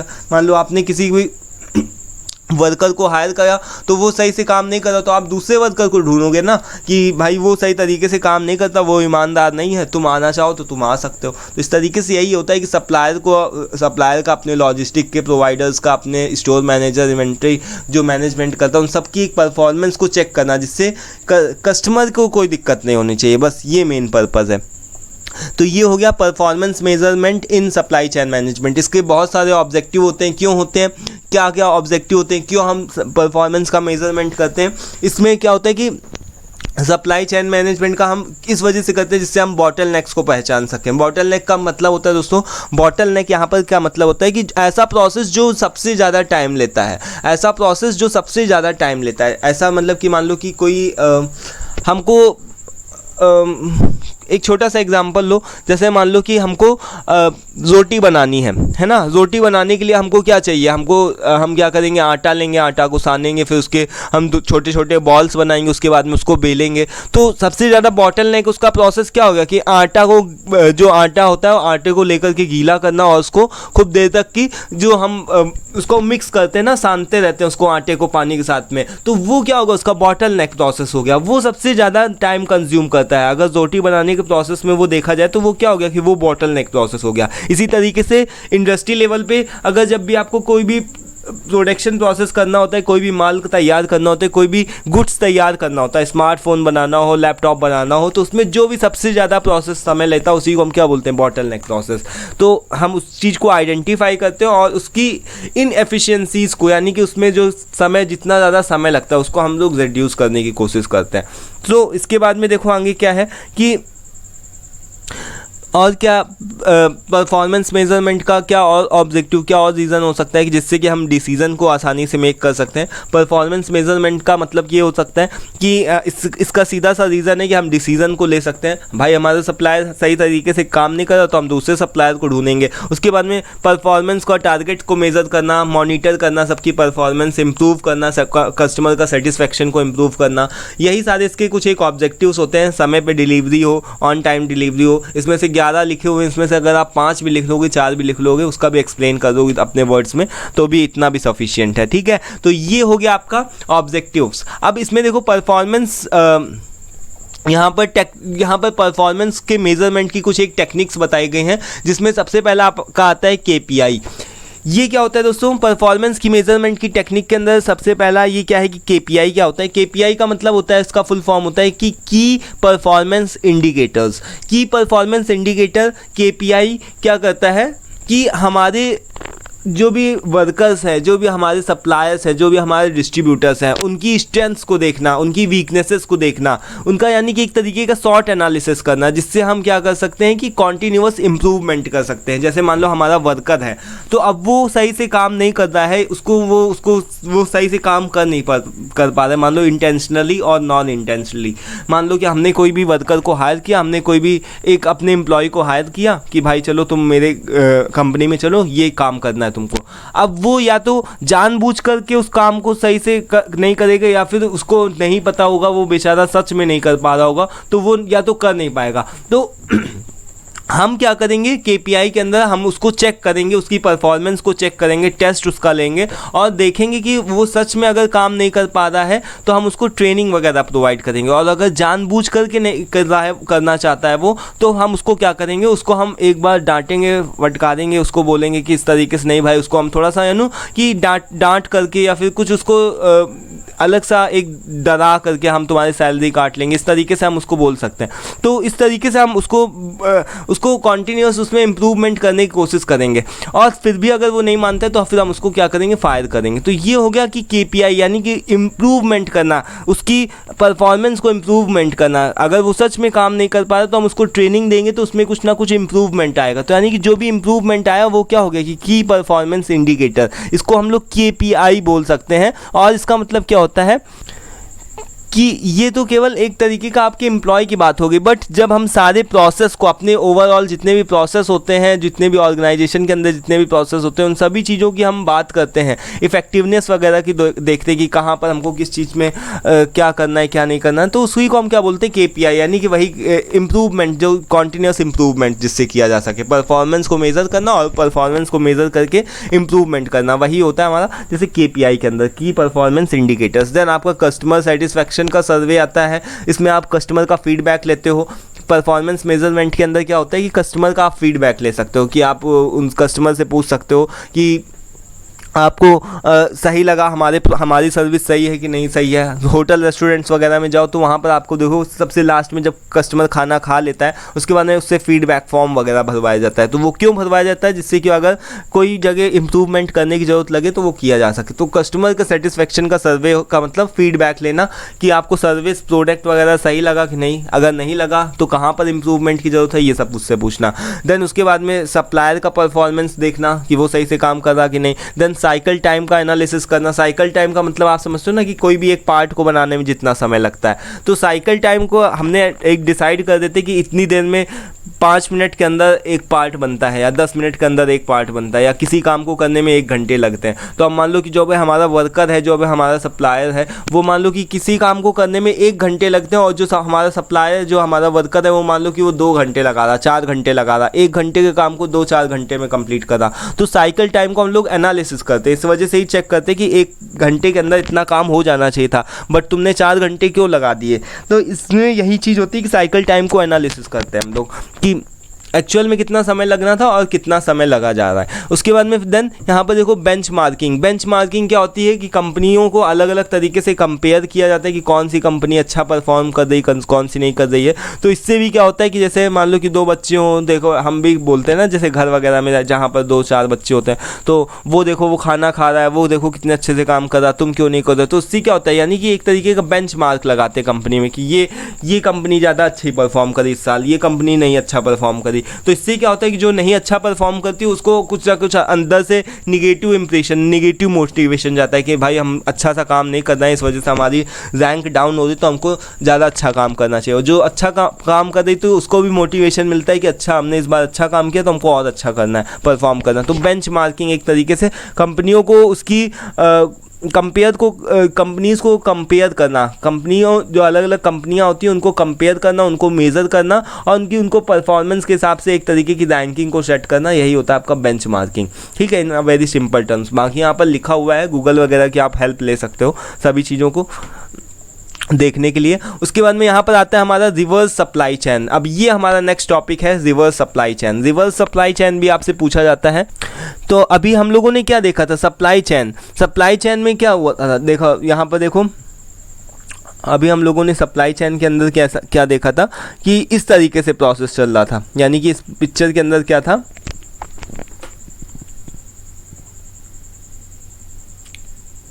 वेट अ मिनट, इस तरीके से प्रोसेस चल रहा था। यानी हमारे पास में रॉ मटेरियल आ रहा था, मैन्युफैक्चरर के पास में सप्लायर ला करके दे रहा था, डिस्ट्रीब्यूशन करा जा रहा था। उसके बाद में रिटेलर क्या कर रहा था, रिटेलर कस्टमर्स को प्रोवाइड कर रहा था, कस्टमर के पास में जा रहा था। अब जस्ट सपोज दैट कि कस्टमर को प्रोडक्ट नहीं समझ में आया या फिर उसको वापस करना है, उसको अपने पैसे वापस चाहिए, तो क्या होता है जब कस्टमर क्या करता है वापस से इस प्रोसेस को कर दिया जाता है, दोबारा से इस प्रोसेस को यहाँ तक पहुँचाया जाता है मतलब कि इस तरीके से, या तो उसका वेस्ट किया जाएगा फिर उसको दूसरे को प्रोडक्ट दिया जाएगा। इस तरीके से अगर हम इसकी का रिवर्स कर देते हैं, यही क्या होता है रिवर्स सप्लाई चेन मैनेजमेंट। अब जैसे हम लोग इसका एक बेस्ट एग्जांपल आप लिख सकते हो, ये सारे एग्जांपल्स मैं इस वजह से नहीं देता हूँ कि आप केवल सुनो उसको समझो, ये सभी चीज़ें के एग्जांपल्स को आप कोट कर सकते हो, अपने वर्ड्स में लिख सकते हो और वही सारी चीज़ों को एग्जाम्स में लिख सकते हो। फ्लिपकार्ट और अमेजोन का यहाँ पर आप एग्जाम्पल दे सकते हो एग्जाम्पल के तौर पर कि मान लो कि जॉन है, उसने एक इस तरीके से लिखो, अपनी तरफ से बनाने की कोशिश करो कि जॉन है, उसने मान लो मंगाया, उस एक शर्ट मंगाई और उसको नहीं पसंद आया, उसका कलर में डिफेक्ट निकला, उस तरीके से उसकी एक्सपेक्टेशन नहीं पूरी हुई, तो जॉन क्या करेगा, जॉन फिर से रिवर्स सप्लाई चेन मैनेजमेंट को फॉलो करेगा, रिवर्स सप्लाई चेन को फॉलो करेगा, वो फिर से अपनी शर्ट को बदलवाएगा। यानी कि जहाँ से जब हमको मान लो हमको कोई भी शर्ट या फिर हम कोई भी सामान मंगाते हैं फ्लिपकार्ट से, अमेजोन से, अगर हमको नहीं समझ में आता तो हम उसको वापस कर देते हैं कि हमको नहीं समझ में आ रहा है, तो हम उसको वापस जब कर देते हैं तो वो क्या हो गया रिवर्स सप्लाई चेन मैनेजमेंट। या तो फिर जो रिटेलर होगा, जो भी उसके पास में रिटेलर होगा, उसके पास में जैसे ही सामान जाएगा, मैन्युफैक्चरर के पास में जैसे ही सामान जाएगा, वो क्या करेगा, या तो इसको स्क्रैप कर देगा, बेकार कर देगा, या तो क्या कर सकता है कि दूसरे को दे सकता है। भाई तुमको नहीं समझ में आया, दूसरे को तो समझ में आएगा। जैसे हमको भी, हम दुकान से कोई शर्ट लेकर के आए, घर में लेकर के आए अपने छोटे भाई के लिए, अब उसको नहीं पसंद आई तो हम क्या करेंगे, दुकान वाले के पास में फिर जाएंगे कि भाई उसके छोटी हो रही, बड़ी हो रही है ना, उसको नहीं पसंद आ रही है, तो इसको तुम रख लो, तो या हमको उसके बदले में दूसरी शर्ट दे दो। तो या तो वो क्या करेगा, उस शर्ट को रख करके आपको पैसे वापस कर देगा, या तो वो आपको दूसरा प्रोडक्ट दे देगा। तो अगर उसने अपने पास में रख लिया शर्ट और आपको पैसे वापस कर दिए, तो वो इसका मतलब ये थोड़ी नहीं कि शर्ट को फाड़ करके फेंक देगा। वो क्या करेगा, तो चलो तुम्हारे छोटे भाई की छोटी आ रही थी शर्ट, हम किसी दूसरे कस्टमर को दे देंगे। तो ये क्या हुआ, रिवर्स सप्लाई चेन मैनेजमेंट। इसी तरीके से हमको यहाँ पर यही सारी चीज़ें बताई जाती। तो यहाँ पर देखो क्या बात बताई गई है इसमें आपको और अच्छे से, तो यही है रिवर्स सप्लाई चेन के बारे में। जैसे मैंने बताया कि वही है reverse supply chain refers to the flow of products और material from the end customer back to the manufacturer और रिटेलर। यानी कि रिटेलर के पास में या फिर मैन्युफैक्चरर के पास में अगर प्रोडक्ट दोबारा से वापस आ जाता है, बहुत सारे इसके रीजंस हो सकते हैं। कस्टमर को पसंद नहीं आया, कस्टमर की एक्सपेक्टेशन नहीं पूरी हुई। तो जब भी कस्टमर के पास से दोबारा से प्रोडक्ट वापस कर दिया जाता है और मैन्युफैक्चरर या फिर रिटेलर के पास में दोबारा से आ जाता है, तो इसी चीज़ को हम क्या बोलते हैं, रिवर्स सप्लाई चेन मैनेजमेंट बोलते हैं। या तो हम उसको रिसाइकल करते हैं, या फिर हम उसके प्रोडक्ट को रिपेयर करते हैं, या फिर उसको डिस्पोजल कर देते हैं। बहुत सारे अलग अलग रीजंस हो सकते हैं। तो ये रिवर्स सप्लाई चेन मैनेजमेंट के अंदर आता है। तो इसी का यहीं पर एक एग्जांपल दिया गया है, जैसे मैंने बताया था जॉन का, वैसे ही यहाँ पर राम लिख दिया गया है। तो राम ने एक शर्ट को परचेज़ किया, यही चीज़ बताएगा कि शर्ट को परचेज़ किया ऑनलाइन, बट उसको रियलाइज़ हुआ कि बाद में कि वो शर्ट जो है उसके फिट नहीं हो रही, प्रॉपरली फिट नहीं हो रही। सो उसने क्या किया, देन डिसाइड किया कि उसको अब वो क्या करेगा, रिटर्न कर देगा। तो फिर वो क्या करेगा, जो मान लो जो उसको शर्ट दे करके जाता है, वो उसको क्या करेगा, पिकअप उसके पॉइंट पे दोबारा से आएगा, उसके डोर स्टेप पे, यानी कि वो उसके घर पे फिर से आएगा। वो क्या करेगा, शर्ट को देखेगा कि वो सही शर्ट वगैरह सही तो है कि नहीं सही है, फिर उसको देख करके वो वापस दोबारा से ले जाएगा, रीस्टॉक कर देगा। उसके बाद में वो दूसरे लोगों के लिए भी वो दूसरे लोगों के लिए शर्ट अवेलेबल हो जाएगी। दूसरे अगर चाहेंगे तो शर्ट को खरीदेंगे। तो यही चीज़ होगा इसका छोटा सा example reverse supply chain management का। आई होप कि क्लियर हो गया होगा। तो इसका वही प्रोसेस होता है कि कलेक्शन करना, मान लो कि हमको नहीं पसंद आया तो वो करेक्ट करेगा आकर के, जो आपको दे करके जाता है शर्ट, वही आपसे क्या करेगा, कलेक्ट करके रिकलेक्ट करेगा आकर के, और उसके बाद में कलेक्ट करेगा। उसके बाद में आप क्या करेगा, शॉर्टिंग एंड क्लासिफिकेशन देखेगा कि सही तरीके से सारी जो भी शर्ट वगैरह है सही उसकी कंडीशन है कि नहीं सही है, उसको इवेलुएट करेगा, चेक करेगा। उसके बाद में उसमें जो भी चीज़ें इंप्रूवमेंट करने लायक होंगी, मान लो आपने कोई फ़ोन मंगाया, वो सही से चल नहीं रहा, परफॉर्म नहीं कर, तो उसको वो आ करके कलेक्ट करेगा और देखेगा कि सारी चीज़ें सही से काम कर रही कि नहीं। उसके बाद में उसको रिपेयर किया जाएगा, उसको रिवर्क उसमें किया जाएगा, और इन सभी चीज़ों के बाद में उसका रीसेल किया जाएगा, फिर से उसको रीसेल करा जाएगा। तो यही चीज़ है कि उसकी वारंटी वगैरह देखा जाए, कॉन्टीन्यूअस इंप्रूवमेंट, ये एक तरीके का प्रोसेस है, इसको आप अच्छे से ध्यान रख लो। बहुत ही सिंपल है। आई होप कि आपको समझ में आ रहा होगा। अगर नहीं समझ में आता तो प्लीज़, कोई भी दिक्कत हुआ करे तो प्लीज़ बताया करो कि जल्दी समझा दो, यानी कि आप उस हिसाब से आप बोलो कि बताओ कि आपको कहाँ पर दिक्कत आ रही है। अगर नहीं समझ में आ रहा तो कहीं ना कहीं जहाँ पर भी आपको दिक्कत आ रही है तो उसको कमेंट बॉक्स में लिख करके एटलीस्ट बताओ, तो वहाँ पर भी मैं इम्प्रूवमेंट करने की कोशिश करूँगा, ठीक है। सो अभी देखो यहाँ पर रीजंस बहुत सारे हो सकते हैं क्यों रिवर्स सप्लाई चेन को किया जाता है। रिवर्स सप्लाई चेन क्यों होता है? तो या तो प्रोडक्ट का रिटर्न करना हो, प्रोडक्ट अगर हमको नहीं पसंद आएगा तो हम रिटर्न करेंगे। रिसाइकलिंग करने के लिए, अब मान लो कि कैसे भी कभी कभार ऐसा होता है कि जो भी आप अपने घर की आसपास की दुकानों को देखो जहाँ पर प्रोडक्ट को बहुत सारा मंगा करके रख लिया जाता है, वो लोग क्या करते हैं कि कोई भी मान लो कि शैम्पू है, साबुन है, उन सभी चीज़ों को उन लोगों ने मंगा करके रख लिया। अब एक्सपायरी डेट एक्सपायर हो चुका है, तो अब वो क्या होगा कि वो क्या करेंगे, दोबारा से दे देंगे, जो भी दोबारा से डिस्ट्रीब्यूटर को दे देंगे कि ये लो तुम ले जाओ। अब वो दोबारा से मैन्युफैक्चरिंग कंपनी में जाएगा, दोबारा से उसको क्या होगा कि रिसाइकलिंग किया जाएगा, उसी चीज़ का रिसाइकलिंग किया जाएगा और दोबारा से देन फिर से वो प्रोडक्ट जो होगा सब तक सेल होगा। तो इस तरीके से कॉस्ट की सेविंग हो सकती है और कस्टमर की सर्विसेज प्रोवाइड हो सकती हैं। देन उसके बाद में ब्रांड की रेपुटेशन भी इससे बढ़ती है। मान लो कि आप उस दुकान में जाना नहीं पसंद करोगे जहाँ पर वो दोबारा से माल लेने के लिए, वापस लेने के लिए नहीं तैयार रहता है। जैसे हम कोई भी शर्ट, जीन्स वगैरह कुछ भी ख़रीदते हैं जा कर के, तो उससे पहले पूछ लेते हैं भाई अगर समझ में नहीं आएगी तो वापस कर लोगे ना। तो अगर वो बोलता है कि हाँ कर लेंगे, लेकर के आ जाना, तो हम कहते हैं ठीक है, तब हम सेटिस्फाई रहते हैं कि चलो ठीक है हम वापस तो कर ही सकते हैं इसको। और अगर वो बोलता है नहीं भाई वापस नहीं होगी, एक बार तुम खरीद के ले जाओगे तो वापस नहीं करेंगे, तो फिर आपको वहीं से अनसेटिस्फैक्शन स्टार्ट हो जाता है। आपको डर कहीं ना कहीं बना रहता है कि पता नहीं क्या होगा, अगर नहीं फिट में आई तो फिर क्या होगा कि हम उसको दोबारा से वो वापस भी नहीं करेगा। तो इससे ब्रांड की रेपुटेशन भी बनती है और प्रोडक्ट की रिकवरी हो सकती है, कस्टमर सेटिस्फैक्शन बनता है। तो ये इसके यहाँ पर रीजंस बताए गए। Global supply chain, global supply chain का जैसा कि यहाँ पर मतलब क्या है कि बहुत ही सिंपल सा इजी वे में अगर बताया जाए तो ग्लोबल सप्लाई चेन का मतलब क्या होता है, जब भी कोई बिजनेस, कोई भी तरीके का बिज़नेस को हम स्टार्ट करते हैं जो कि इंटरनेशनल लेवल पे होता है, यानी कि हम किसी कंट्री में बिज़नेस कर रहे हैं, हमारा दूसरी कंट्री से रॉ मटेरियल आ रहा है और जो हमने प्रोडक्ट को बनाया, तैयार किया, वो दूसरी कंट्री में जा रहा है। तो जैसे हम देखते हैं कि चाइना के प्रोडक्ट्स हमारे यहाँ पर बिकते हैं, छोटे छोटे, आप देखो कि जो भी चाइनीज़ प्रोडक्ट्स होते हैं, है ना, जैसे दीपावली वगैरह आई तो उसमें क्या होती है, जो भी लाइट्स वगैरह होती है, छोटी छोटी लाइट्स हो गई, है ना, चाइना के मोबाइल फ़ोन्स आते हैं जो कि सस्ते होते हैं, चीप होते हैं और मतलब उनको लोग काफ़ी हद तक ख़रीदते भी हैं। तो वो क्या होगा, ग्लोबल सप्लाई चेन मैनेजमेंट के, ग्लोबल सप्लाई चेन में ही आ जाएगा। यानी कि हम क्या करेंगे कि हम वो दूसरी कंट्री में प्रोड्यूस हो रहा है, दूसरी कंपनी उसको मैन्युफैक्चर कर रही है, उसके बाद में हम क्या करते हैं, इंडिया क्या करती है, उन सभी चीज़ों को इम्पोर्ट करती है। इंडिया क्या करती है, उन चाइनीज़ आइटम्स को, चाइनीज़ के जो भी चाइनीज़ प्रोडक्ट्स होते हैं उन सभी को इम्पोर्ट करती है और हम लोग उसके प्रोडक्ट्स का यूज़ करते हैं। इसी तरीके से वो लोग भी हमारे प्रोडक्ट्स का काफ़ी सारा यूज़ करते होंगे।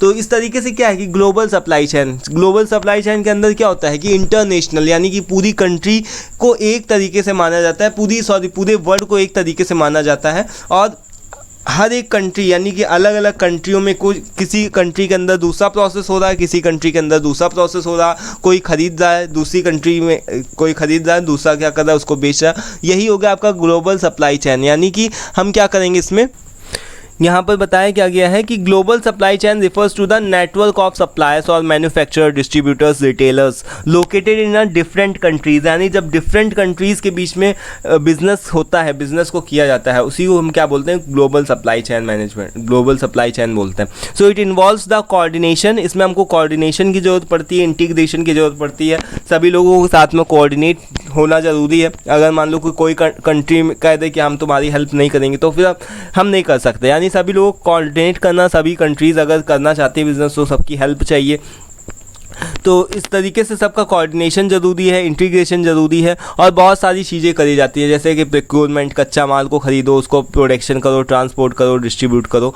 इस तरीके से इंटरनेशनल लेवल पे पूरा प्रोडक्शन प्रोसेस होता है। यही होता है ग्लोबल सप्लाई चेन। अब इसका एक एग्जांपल छोटा सा देख लो, यहाँ पर रियल लाइफ एग्जांपल में आप अपनी तरफ से भी कोट कर सकते हो कि जैसे कि मान लो कि कोई भी रॉ मटेरियल, जो भी आपके क्लोथिंग की कोई मान लो कंपनी है जो कपड़े बेचती है, कपड़े बनाने वाली कोई भी कंपनी है, इंडस्ट्री है, तो वो क्या करेगी, कॉटन हो गया, पॉलिस्टर हो गया, एक इंडिया के अंदर, चाइना के अंदर, यूनाइटेड स्टेट वगैरह में ज़्यादा पाया जाता है, कॉटन वगैरह, पॉलिस्टर वगैरह वहाँ ज़्यादा पाया जाता है। तो वो क्या करेगा, जो भी भी ऐसी कंपनियां हैं जिनके पास में अच्छे संसाधन हैं, जो कि अच्छे से प्रोड्यूस कर सकते हैं। जैसे बांग्लादेश हो गया, जैसे यहाँ पर चीज़ बताई गई कि बांग्लादेश हो गया, चाइना हो गया, ये लोग क्या करते हैं, ये लोग प्रोडक्शन प्रोसेस को करने में बहुत ही यानी बहुत अच्छे से कर लेते हैं प्रोडक्शन प्रोसेस को। तो इंडिया से, चाइना से, यूनाइटेड स्टेट्स वगैरह से ये लोग क्या करेंगे, कच्चा माल में क्या होगा कि कॉटन, पॉलिस्टर, इन सभी चीज़ों को वो लोग क्या करेंगे, लेंगे, ठीक है, लेंगे और कच्चा माल के तौर पे लेंगे। उसके बाद में प्रोडक्शन प्रोसेस करेंगे चाइना, बांग्लादेश वगैरह। उसके बाद में उसको ऑल ओवर द वर्ल्ड क्या किया जाएगा, सप्लाई किया जाएगा, डिलीवर किया जाएगा कि सभी लोग उसका आसानी से यूज़ कर सकते हैं। तो यही हो गया आपका ग्लोबल सप्लाई चेन। इसमें यही चीज़ बताएगा। इसके बहुत सारे इंपॉर्टेंस है, इसमें कोई बड़ी बात नहीं है कि सभी लोगों सही होते हैं, इसमें इंपॉर्टेंस वगैरह तो आप अपने मन से कर सकते हो। अब नेक्स्ट टॉपिक है हमारा लॉजिस्टिक मैनेजमेंट। तो लॉजिस्टिक मैनेजमेंट में जो लॉजिस्टिक वर्ड है, लॉजिस्टिक का मतलब क्या होता है दोस्तों, कि किसी भी तरीके के प्रोडक्ट्स का मूवमेंट करना। जैसे हमको प्रोडक्शन प्रोसेस करना है तो हमको रॉ मटेरियल की ज़रूरत पड़ेगी। तो अब रॉ मटेरियल कहाँ से आएगा, उसके लिए कौन रिस्पॉन्सिबल है, लॉजिस्टिक डिपार्टमेंट। लॉजिस्टिक डिपार्टमेंट क्या करेगा, रॉ मटेरियल को मंगाने के लिए रिस्पॉन्सिबल है। अब हमने क्या किया, प्रोडक्शन प्रोसेस कर लिया, हमने रॉ मटेरियल को फिनिश्ड गुड में तैयार कर दिया, है ना। अब हमारा जो फिनिश्ड गुड तैयार हो चुका है वो डिस्ट्रीब्यूटर तक, वो रिटेलर तक, कस्टमर तक कैसे जाएगा, इसके लिए कौन डिपार्टमेंट रिस्पॉन्सिबल है। फिर इसके लिए रिस्पॉन्सिबल जो डिपार्टमेंट है वो आपका लॉजिस्टिक डिपार्टमेंट है। सो लॉजिस्टिक डिपार्टमेंट किसके लिए रिस्पॉन्सिबल होता है, कि मूवमेंट करने के लिए, आपके जो भी प्रोडक्ट्स होते हैं उनको मूवमेंट करने के लिए, यानी कि उसका प्रॉपर ट्रांसपोर्टेशन हो, वेयर हाउसिंग हो, इन्वेंट्री का मैनेजमेंट किया जाए, कितना माल है, कितना जा रहा है, कितना आया, है ना। इन सभी चीज़ों का प्रॉपर मैनेजमेंट करना किसका काम होता है, लॉजिस्टिक डिपार्टमेंट का। तो लॉजिस्टिक यही चीज़ है, और इसका मैनेजमेंट करना यानी कि जितनी भी सारी एक्टिविटीज़ हो रही हैं लॉजिस्टिक के अंदर, कि सामान का प्रॉपर जाना आना, उनको देखना कि कितना सामान गया, उसको लिख पढ़ कर रखना। जैसे जाता है ना कि मान लो कि इतना सामान गया, तो हम उसको क्या करते हैं, प्रॉपर इन्वेंट्री मैनेजमेंट के अंदर क्या करते हैं कि इसको लिख करके रखते हैं कितना सामान चला गया, जितना सामान आया उसका भी हम लिखते हैं कि इतना सामान आया। तो यानी कि उसका प्रॉपर मैनेजमेंट करना। तो यही चीज़ बताएगी कि जिससे कि सारे प्रोडक्शन के प्रोसेस स्मूथली रन कर सकें, इसके लिए भी रिस्पॉन्सिबल, यानी इसके लिए भी एक लॉजिस्टिक डिपार्टमेंट, लॉजिस्टिक मैनेजर बहुत ही इंपॉर्टेंट रोल प्ले करता है। तो यही चीज़ बताया गया है। तो टाइमली डिलीवर हो सकता है हमारे तक, जो भी कस्टमर तक, हम तक भी। जैसे अगर मान लो कि ऐसा मैन्युफैक्चरर कंपनी, अगर हमको प्रोडक्शन प्रोसेस करना है, तो अगर हमारे पास में कच्चा माल, रॉ मटेरियल समय पे नहीं आएगा, तो हम कैसे समय पे अपने कस्टमर को दे सकते हैं। और मान लो हमारे पास में समय पे आ चुका है कच्चा माल, रॉ मटेरियल हमारे पास में समय पे आ चुका, और अब हमको क्या करना है, हमने उसको प्रोडक्शन कर दिया। प्रोडक्शन प्रोसेस के बाद में अब हमने क्या किया, उसको कैसे अपने फिनिश्ड गुड को कस्टमर तक पहुँचाना है। तो अगर उसमें भी हम समय का ध्यान नहीं रखेंगे, टाइम का ड्यूरेशन को नहीं ध्यान रखेंगे, तो वो भी क्या होगा, इससे भी कस्टमर की रिक्वायरमेंट पूरी नहीं होगी, यानी कस्टमर हमारा सेटिस्फाई नहीं होगा। तो यानी कि समय का बहुत ज़्यादा विशेष ध्यान रखा जाता है लॉजिस्टिक मैनेजमेंट करते समय में। अब इसके बाद में आगे क्या है कि इम्पॉर्टेंस क्या है, लॉजिस्टिक का हम इम्पॉर्टेंस क्या है, बहुत इंपॉर्टेंस है। कस्टमर सेटिस्फाई रहता है, समय पे डिलीवरी होती है, सप्लाई चेन का इंटीग्रेशन बना रहता है, रिस्क को मैनेज करने के लिए समय का ध्यान रखा जाता है। उसके बाद में कोलैबोरेशन, कोऑर्डिनेशन, इन सभी चीज़ों के लिए हम क्या करते हैं, लॉजिस्टिक डिपार्टमेंट इन सभी चीज़ों के लिए रिस्पॉन्सिबल होता है। यही होता है इम्पॉर्टेंस लॉजिस्टिक्स का।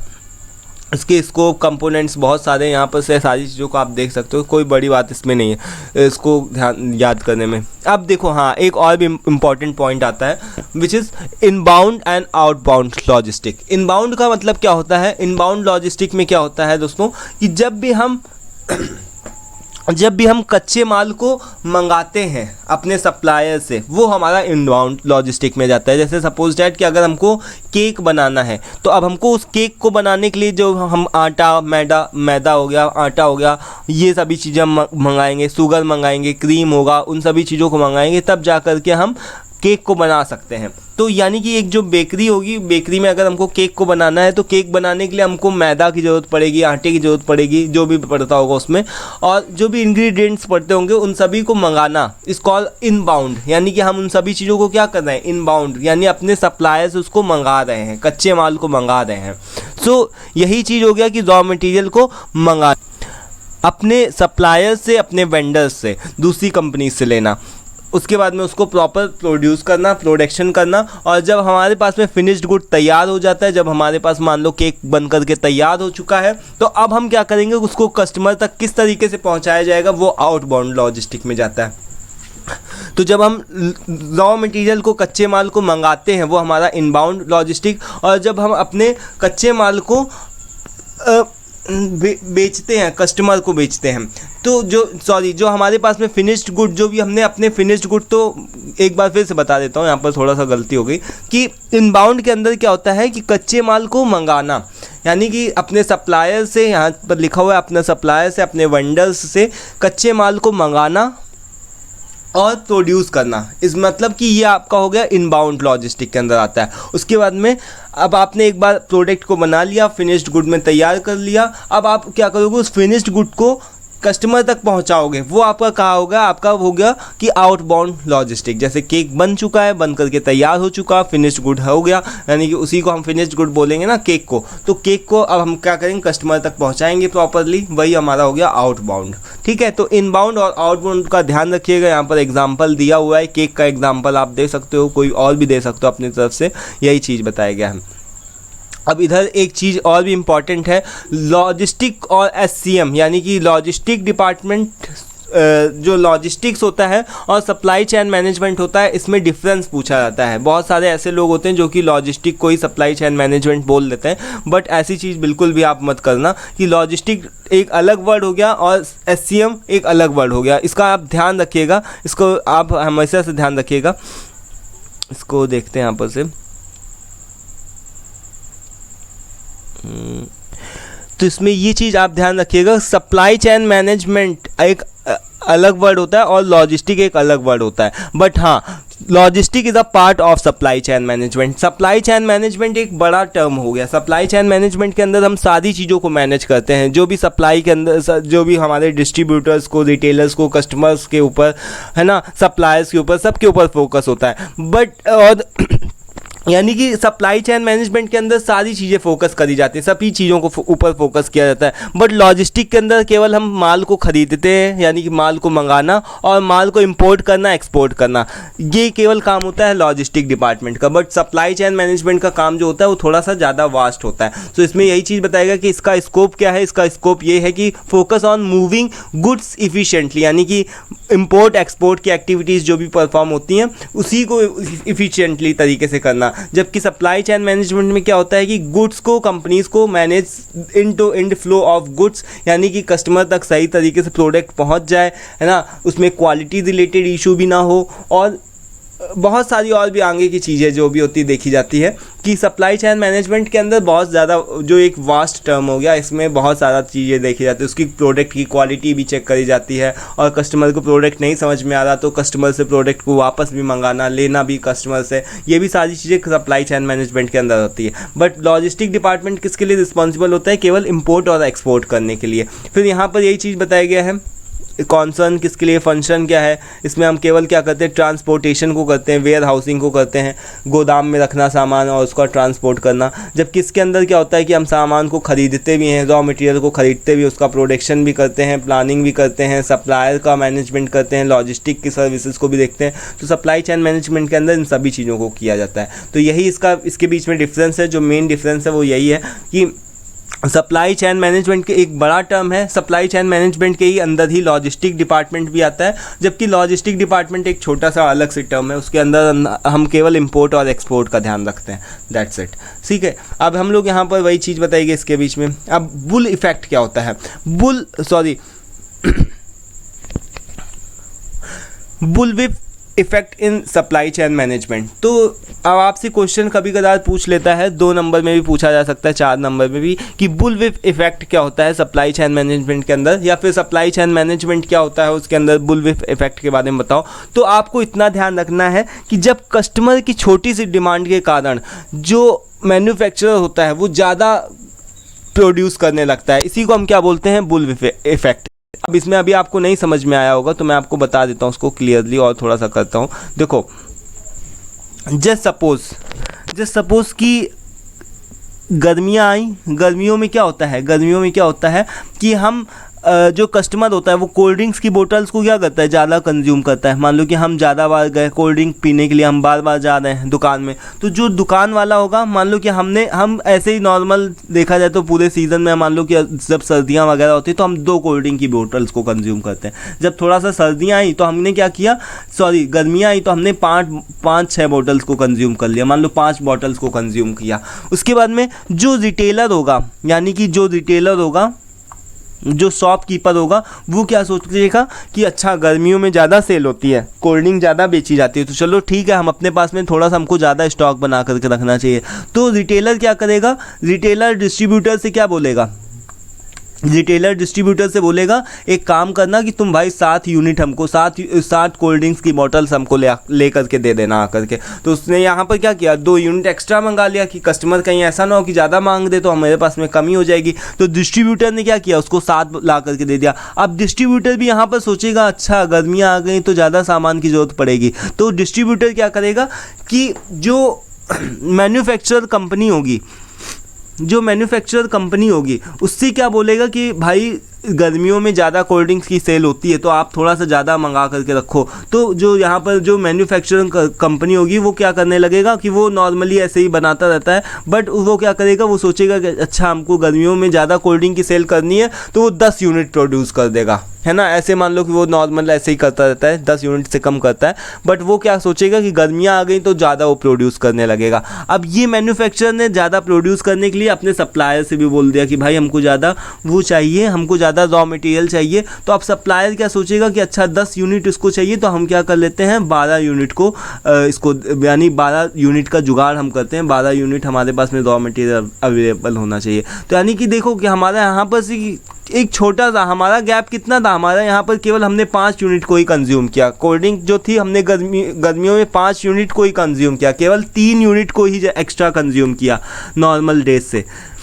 नॉर्मल सीज़न से हमने 3 यूनिट को केवल ही कंज्यूम ज़्यादा किया, बट वहाँ पर पहुँचते पहुँचते सप्लायर के पहुँचते 12 यूनिट यानी कि 12, यानी कि छोटे से डिमांड के कारण हमारा ज़्यादा सा जो इफ़ेक्ट हुआ, इसी को हम क्या बोलते हैं, बुलविप इफ़ेक्ट, इसी वजह से बोलते हैं। सो यहाँ पर यही चीज़ बताई गई है कि तो बुलविप इफ़ेक्ट जो होता है उसको आप फॉरेस्टर इफ़ेक्ट के नाम से भी बोल सकते हो या फिर इसको विप्लैश इफ़ेक्ट के नाम से भी बोल सकते हो। तो इसमें कंफ्यूज मत होना, अगर मान लो क्वेश्चन आ जाता है कुछ इस तरीके से, तो दोनों ही आपको तीनों टर्म पता होने चाहिए। तो ये क्या होता है, एक तरीके का फिनोमिना होता है जहाँ पर छोटा सा कस्टमर क्या करता है, ज़रा सी चेंज करता है। उसने क्या किया था, देखा था हमने कि 3 यूनिट ही ज़्यादा कंज्यूम किया था, गर्मियाँ आई तो उसने 3 यूनिट कोल्ड ड्रिंक की बॉटल्स को ज़्यादा कंज्यूम किया, बट उसकी थोड़ी सी डिमांड के कारण थोड़ी सी उसने ज़्यादा कंज्यूम किया कर लिया। इससे क्या होगी, सप्लाई चेन मैनेजमेंट के ऊपर ज़्यादातर इफेक्ट पड़ गया। यानी कि वो देखो उसने 3 यूनिट कंज्यूम किया था और 3 यूनिट कंज्यूम करते करते वहाँ 12 यूनिट पहुँच गया। तो ये क्या हुआ था कि बुलविप इफेक्ट हुआ था। तो यही चीज़ बताया गया। तो यहाँ पर एक छोटा सा एग्जाम्पल बताया गया, जो कि जैसा अभी हम लोगों ने यहाँ पर देखा कि मान लो बारिश का सीज़न आया तो 500 अम्ब्रेले, मान लो जो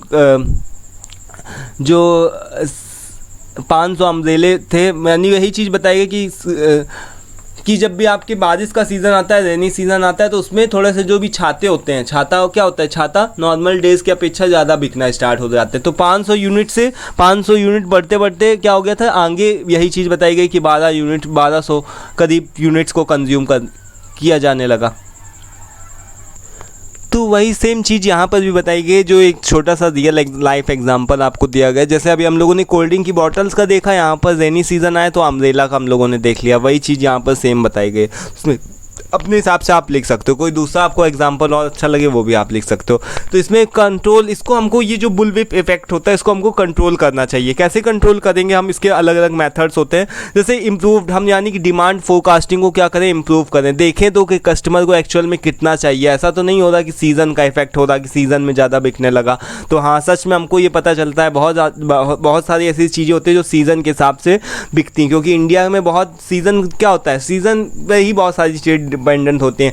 शादी के सीज़न आए तो शादी के सीज़न में बहुत ज़्यादा सेल होती है कपड़ों की, है ना, कपड़े वगैरह जो होते हैं शादी आदि के सीज़न में बहुत ज़्यादा सेल होती है। दिवाली वगैरह आई तो उसमें भी बहुत जो भी टेक्निकल चीज़ें होती हैं, जिसमें इलेक्ट्रॉनिक आइटम्स वगैरह ज़्यादा बिकते हैं। तो यानी कि डिमांड को सही से समझना कि डिमांड, कस्टमर एक्चुअल में डिमांड क्या करता है, डिमांड को समझना, उसकी सही से उसको समझना कि एक्चुअल में डिमांड किस तरीके की कस्टमर को, उस हिसाब से आप प्रोडक्शन का शेड्यूल करोगे। देन आप क्या करोगे यहाँ पर कि इंफॉर्मेशन शेयरिंग, इंफॉर्मेशन को आपको और बेहतर बनाने की कोशिश करनी चाहिए। अगर आप इस तरीके के बुलविप इफेक्ट को रोकना चाहते हो तो इंफॉर्मेशन को और भी अच्छा बनाने की कोशिश करनी चाहिए कि जो भी आपको नेसेसरी इंफॉर्मेशन लग रही है मान लो, तो आप उसको क्या करोगे कि आप उसको तुरंत से बताओगे, अपने सप्लायर को बताओगे कि हाँ हमको इतना नहीं चाहिए या फिर इतना चाहिए। तो तुरंत इंफॉर्मेशन, इमीडिएटली, एग्जैक्टली, यानी तुरंत इंफॉर्मेशन शेयर हो सके, इस चीज़ के ऊपर ज़्यादा फोकस करना चाहिए। स्मूथिंग ऑर्डर्स, यानी स्मूथिंग ऑर्डर्स का क्या मतलब हो गया कि अलाइन होने चाहिए, जो आपके ऑर्डर्स होने चाहिए अलाइन होने चाहिए कस्टमर को, जिस हिसाब से कस्टमर की जिस हिसाब से रिक्वायरमेंट होती है, उसको जिस भी हिसाब से उसकी डिमांड होती है उसके हिसाब से आपको ऑर्डर पता करना चाहिए कि ये नहीं कि कस्टमर की ऑर्डर थोड़ी सी है और आप बहुत ज़्यादा ऑर्डर करो, तो इससे भी आपको बचना चाहिए। देन वेंडर मैनेज्ड इन्वेंट्री होता है। वेंडर मैनेज्ड इन्वेंट्री के अंदर क्या होता है कि आप क्या करते हो यहाँ पर, यानी कि इसके अंदर आप क्या करते हो कि आप अपने वेंडर्स को, अपने सप्लायर्स को बोलते हो कि आपको इन्वेंट्री को मैनेज करना है, जिस हिसाब से जो भी रिटेलर होगा, रिटेलर की जैसे भी डिमांड की फोरकास्ट किया जाएगा उसके हिसाब से आपका जो सप्लायर होगा, सप्लायर को मैनेज करके रखना पड़ेगा। तो यानी इंफॉर्मेशन शेयरिंग का ये भी एक तरीके का टूल है। और जस्ट इन टाइम आप तो समझते ही, हम लोगों ने लास्ट वीडियोज़ में भी डिस्कस किया था। जस्ट इन टाइम का क्या मतलब होता है, जैसे ही कस्टमर की डिमांड होती है, जैसे ही कस्टमर डिमांड करता है वैसे ही हम उसको तुरंत हम उसका प्रोडक्शन करते हैं और तुरंत उसके पास में हम उसका प्रोडक्ट पहुँचा देते हैं। इसका वही बेस्ट एग्जाम्पल हो गया, जैसे हम होटल में गए तो हम तुरंत उसको ऑर्डर करते हैं कि हमको ये चाहिए, तुरंत वो तुरंत ताज़ा खाना बना करके हमको देता है। इससे हम भी सेटिस्फाई रहते हैं, उसके पास में भी खाना वो फालतू अगर बना करके रख लेगा तो ख़राब भी हो सकता है उसका खाना। तो जस्ट इन टाइम यही मतलब होता है इसका, जस्ट इन टाइम का भी मतलब हो। देन अब हमारा यहाँ पर आता है लीन मैन्युफैक्चरिंग। लीन मैन्युफैक्चरिंग से आप क्या समझते हो? लीन मैन्युफैक्चरिंग जो होता है वो आपका एक बहुत ही इंपॉर्टेंट टूल होता है। इसकी हेल्प से जो भी हमारे प्रोडक्शन प्रोसेस में जितने भी वेस्टेज हो सकते हैं, वेस्टेजेस को हम क्या कर सकते हैं, मिनिमाइज़ कर सकते हैं, एलिमिनेट कर सकते हैं। यानी कि हमारे पास में जो भी वेस्टेज होते हैं, ओवर प्रोडक्शन हो गया या फिर सामानों के ख़राब होने का खतरा, जो भी चीज़ें, जिस भी तरीके के 7 टाइप्स ऑफ वेस्टेज होते हैं, वैसे 7 टाइप ऑफ वेस्टेज के अंदर आपको पढ़ना पड़ेगा कि बहुत सारे अलग अलग वेस्टेज होते हैं, जैसे इन्वेंट्री से रिलेटेड वेस्ट हो गया, ओवर प्रोडक्शन हो गया, ओवर प्रोसेसिंग हो गया। ये सभी वेस्टेज को कंट्रोल किया जाता है। जब भी आप वेस्टेज को कंट्रोल करते हो तो इन सभी चीज़ों के ऊपर फोकस करते हो। और मिनिमाइज वैल्यूज यानी मैक्सिमाइज वैल्यू, यानी कि वैल्यू को बढ़ाना और वेस्टेज को मिनिमाइज करना, इस चीज़ के ऊपर फोकस किया जाता है। इसी को आप क्या बोलते हो, लीन मैन्युफैक्चरिंग बोलते हो। लीन मैन्युफैक्चरिंग का क्या मतलब कि सारे ही चीज़ें मैन्युफैक्चरिंग के अंदर, जो भी सारी चीज़ें होती हैं, मैन्युफैक्चरिंग प्रोसेस ही पूरा ओवरऑल इन्वॉल्व होता है। बट लीन का मतलब हो गया उसको और भी इफिशिएंटली करना, उसके टास्क को। जैसे कि हम लोग क्या करते हैं, नॉर्मली पढ़ाई करना, मेरा बच्चा पढ़ाई करना, ठीक है, पढ़ाई करना एक अलग बात हो गया। लेकिन अगर उसी काम को, पढ़ाई को इफ़िशिएंटली किया जाए, अच्छी तरीके से किया जाए, तो वही क्या होगा कि लीन, वही मतलब क्या हो गया कि लीन मतलब हो गया, है ना। लीन का मतलब कि सिंपल सा आप मान लो कि यहाँ पर इफ़िशिएंटली हो गया, इफ़िशिएंटली मैन्युफैक्चरिंग प्रोसेस को करना कि वेस्टेज कम हो और आपकी वैल्यू जब भी ज़्यादा बढ़े।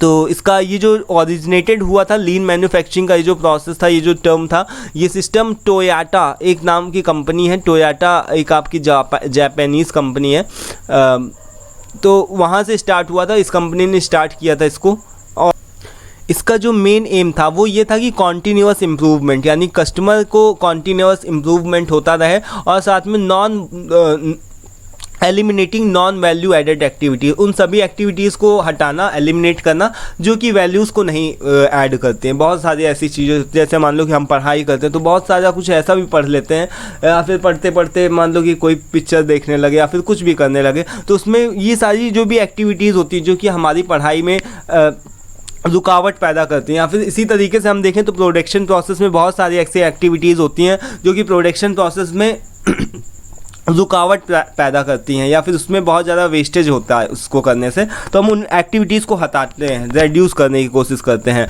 और रेड्यूसिंग इन्वेंट्री, यानी कि हमको बहुत ज़्यादा ओवर प्रोडक्शन करने से भी बचना चाहिए। ऐसा नहीं होना चाहिए कि हमने बहुत ज़्यादा प्रोडक्शन कर लिया, अब ओवर प्रोडक्शन हो जाता है तो उससे भी हमको संभाल के रखो, उठाओ, उन सभी सामानों को रखना उठाना भी एक बहुत बड़ा टास्क बन जाता है। तो यही होता है टोयोटा कंपनी का। आप ध्यान रखिएगा कि यहाँ से इसका ओरिजिनेटेड हुआ था। तो इसका जो मेन गोल होता है वो यही होता है कि इफ़िशियंसी को बनाना, क्वालिटी को मेंटेन करना, कस्टमर सेटिस्फाई करना और कॉस्ट को कम करना और लीड्स का टाइम को कम करना, वेस्टेज को कम करना, यही सब इसके मेन ऑब्जेक्टिव्स हो गए, गोल हो गया। अब यहाँ पर एक छोटा सा एग्जाम्पल दिया गया है कि टोयोटा ही कंपनी का आपको एक छोटा सा एग्जाम्पल दिया गया है। वो क्या है, टोयोटा कंपनी के अंदर क्या हुआ था, पहले ट्रेडिशनल मैन्युफैक्चरिंग प्रोसेस होता था, जैसे ट्रेडिशनल वे में, जैसे नहीं कि जो भी मैन्युफैक्चरर्स होते थे कस्टमर की डिमांड को अंदाज़ा लगाते थे कि अच्छा सर्दियाँ आने वाली तो ये प्रोडक्ट ज़्यादा बिकेगा, इस तरीके से ट्रेडिशनल सिस्टम था। बट अब आजकल के समय में क्या होता है कि ज़रूरी नहीं कि सर्दियाँ आ गई तो मतलब आपके वूलन क्लॉथ्स ही बिकेंगे। आज के समय में जो भी फैशन वगैरह को देखते हुए, ट्रेंड्स वगैरह को देखते हुए, तो देखो कि आज के समय में अगर सर्दियाँ भी आ जाती तो उसमें भी बहुत सारे ऐसे लोग हैं जो फैशन से पहनते हैं, तो उनको मतलब कुछ ऐसा चाहिए जो कि गर्म भी हो और थोड़ा सा फैशनेबल भी हो। तो यानी कि रिसेंट ट्रेंड को देखना है। और जस्ट इन टाइम की टेक्निक को इन लोगों ने क्या किया था, जस्ट इन टाइम को JIT इन्वेंट्री को इन लोगों ने इन्वॉल्व किया था। JIT टेक्निक का मतलब आपने को मैंने बताया ना कि JIT का मतलब कि उतना ही बनाओ, उतना ही प्रोडक्शन प्रोसेस करो और रिसेंट ट्रेंड वगैरह को देखो, उस तरीके से उतना ही प्रोसेस तैयार करो जितना कि कस्टमर को रिक्वायरमेंट हो। तो यही चीज़ होता है। तो जस्ट इन टाइम तो टोयोटा कंपनी थी, इसीलिए रिस्पॉन्सिबल थी। और इसके साथ ही साथ में उसने क्या किया था, होल्डिंग कॉस्ट को कम किया था, मिनिमाइज होल्डिंग कॉस्ट यानी इन्वेंट्री कॉस्ट जो होती है इसको कम करा उसने, वेस्टेज को कम किया और इम्प्रूव इफ़िशियंसी और इफ़िशियंसी को बढ़ाया। तो यही इसका एक छोटा सा आप एग्जांपल दे सकते हो यहाँ पर लीन मैन्युफैक्चरिंग का, टोयोटा कंपनी से रिलेटेड। तो अब इसके टूल्स जो भी हैं कौन कौन से हैं, 5S, हम 5S का यूज़ कर सकते हैं। 5S टूल कौन से होते हैं, सेरी, सीटोन, सीसो, सिकेत्सु, शित्सुके, है ना, ये अभी टूल्स हैं 5S के अंदर। हम लोग अभी आगे आने वाले नेक्स्ट यूनिट के अंदर डिस्कस करेंगे। बहुत ही इंपॉर्टेंट होता है और इंडस्ट्री लेवल पे भी आपकी पर्सनल और प्रोफेशनल लाइफ दोनों जगह पर होता है। 5S का सिंपल सा आप मतलब समझो कि साफ़ सफाई करके रखना। अगर घर पे भी अगर मान लो देखो कि बुक्स बिखरी पड़ी हुई है, किचन में सारा सामान बिखरा पड़ा हुआ है, तो वो सही नहीं है। 5S करने का मतलब कि सही तरीके सारी चीज़ें सेट इन अरेंज ऑर्डर में लगी होनी चाहिए। तो यही होता है 5S मेथोडोलॉजी। देन हमारे पास में कानबान सिस्टम होता है। कानबान सिस्टम को हम लोगों ने लास्ट यूनिट में समझा था। कानबान सिस्टम को हमने एक अलग से सेपरेट वीडियो भी बना हुआ है।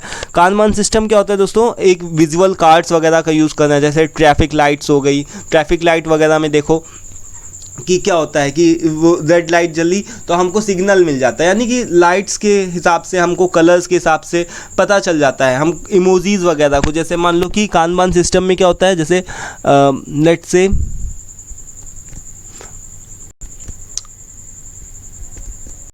ये देखो इधर से हमने क्या किया, जैसे यहाँ पर देखो आपको इमोजीज वगैरह दिख रहे हैं। अब देखो मान लो कि हमको कहीं पर लाइव दे दी वगैरह हुई, तो कहीं पर हमको साइलेंट बहुत ही लोगों को बताना है कि यहाँ पर चुप रहो, बोलो ना। तो इससे अच्छा क्या किया है कि आप यहाँ पर एक इमोजी चिपका दो जिसके मुंह पे उंगली लगी हो, तो बस वहाँ पर से लोग जो होंगे वो समझ जाएंगे कि साइलेंस प्लीज़, है ना। तो इस तरीके से क्या होगी, कानबान सिस्टम के अंदर बहुत अलग अलग विजुअल कार्ड्स का, बहुत अलग अलग कलर्स का और डिफरेंट चीज़ों का यूज़ करते हैं जिससे कि हमारा प्रोडक्शन प्रोसेस और इन्वेंट्री प्रोसेस चलता रहे, आसानी से चलता रहे। जैसे कि मान लो सपोज दैट कानबान सिस्टम को थोड़ा सा मैं और बता देता हूँ क्योंकि थोड़ा सा लोगों को टफ लगता है।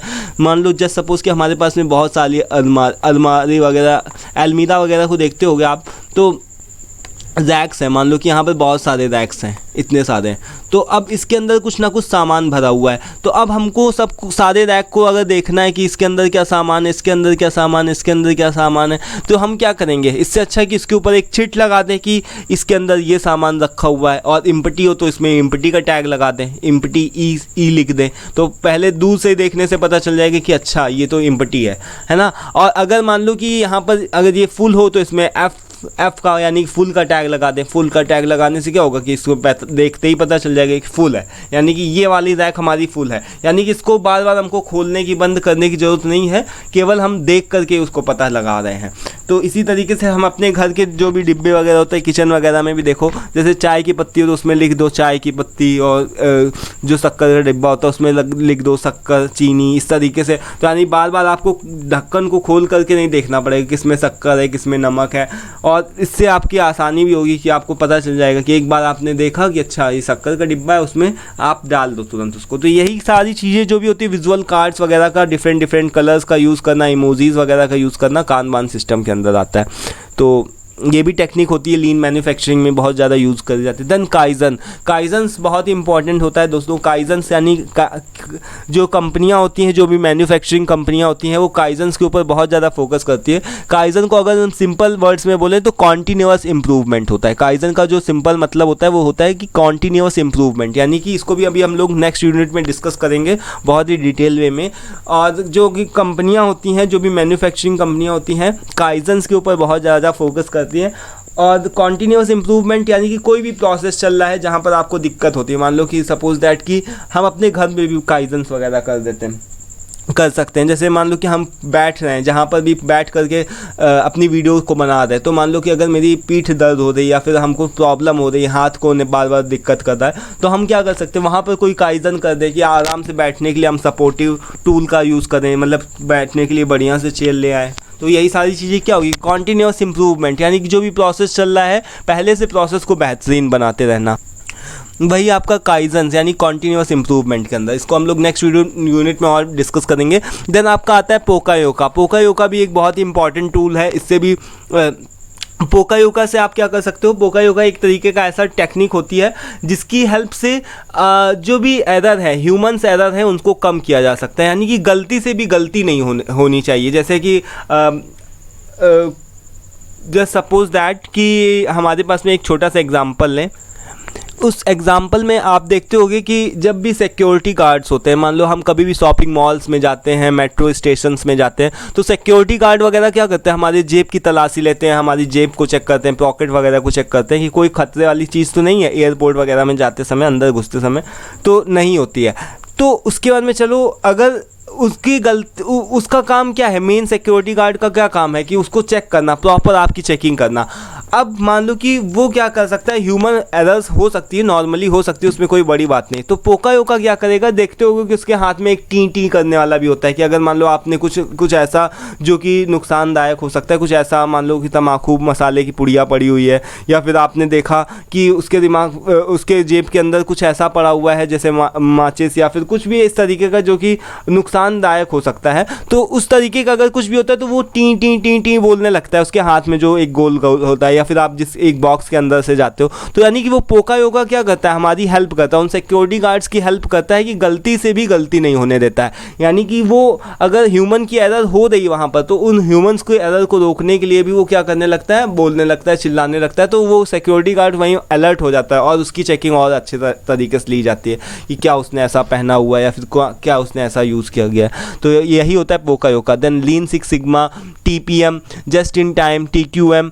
FMEA, failure mode and PFMEA, ये होता है दोस्तों, यानी कि प्रोसेस एक फेलर मोड होता है, यानी failure mode and effect analysis. इसके अंदर हम क्या करते हैं कि कोई भी प्रॉब्लम आ रही है तो उस प्रॉब्लम को आने से पहले ही उसका एनालिसिस कर लेते हैं, कि देखते हैं कि कोई भी अगर प्रॉब्लम होनी नहीं चाहिए उसका हम पहले से ही एनालिसिस कर लेते हैं। यही हमारा होता है PFMEA के अंदर। हम लोग P इसको नहीं यूज़ किया है यहाँ पर, FMEA केवल इसका मतलब यही होता है कि कोई भी प्रॉब्लम आए तो उस प्रॉब्लम को पहले से ही देख लो कि कहाँ पर कौन सी प्रॉब्लम आने वाली है, तो इसको आप पहले से एनालिसिस कर सकते हो इसके अंदर। तो ये कुछ एक टूल्स हैं जो कि लीन मैन्युफैक्चरिंग के अंदर यूज़ करे जाते हैं, बहुत ही इंपॉर्टेंट है। अभी 5th यूनिट के अंदर हम लोग सारे टूल्स को बहुत ही अच्छे से करेंगे। ये सारे जितने भी टूल्स हैं, ये सभी जो भी आपके टूल्स हैं 5th यूनिट के अंदर ही हैं, एक पार्ट है।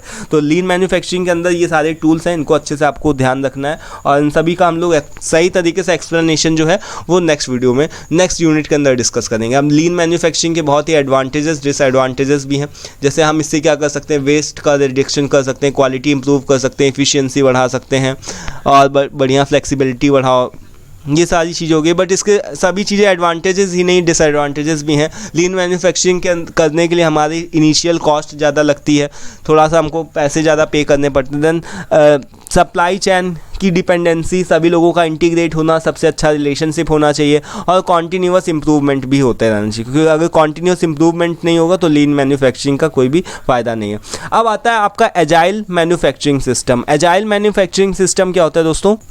जो वर्ड एजाइल है, एजाइल का मतलब क्या होता है कि जो एकदम मतलब बहुत ही फुर्तीला हो, बहुत ही एकदम कि बहुत ही एकदम फिट हो, फिट एंड फाइन, है ना, उसी को हम क्या बोलते हैं? Agile manufacturing system. यानी मैन्युफैक्चरिंग सिस्टम में हम बहुत ही चुस्ती के साथ में, बहुत ही फुर्ती के साथ में हम सिस्टम को जो भी यूज़ करते हैं उसको हम लोग एजाइल मैन्युफैक्चरिंग सिस्टम बोलते हैं।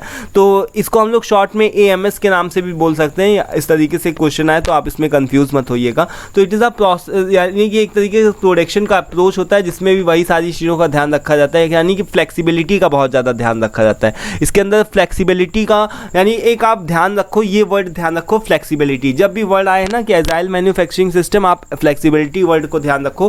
फ्लेक्सिबिलिटी के अंदर क्या होता है? यानी कि जो भी आपकी चेंज रिक्वायर होते हैं, जैसे कि मान लो कि कोई भी फैशन ट्रेंड आया, जैसे अभी मैंने एग्जांपल आपको दिया था कि सर्दियां आती हैं, तो सर्दियां जो आती हैं तो मैन्युफैक्चरर्स क्या करते हैं? अंदाज़ा लगा लेते हैं कि हमको सर्दियां आ रही तो वूलन क्लोथ्स बनाना है। बट एजाइल मैन्युफैक्चरिंग सिस्टम के अंदर ऐसा बिल्कुल भी नहीं है।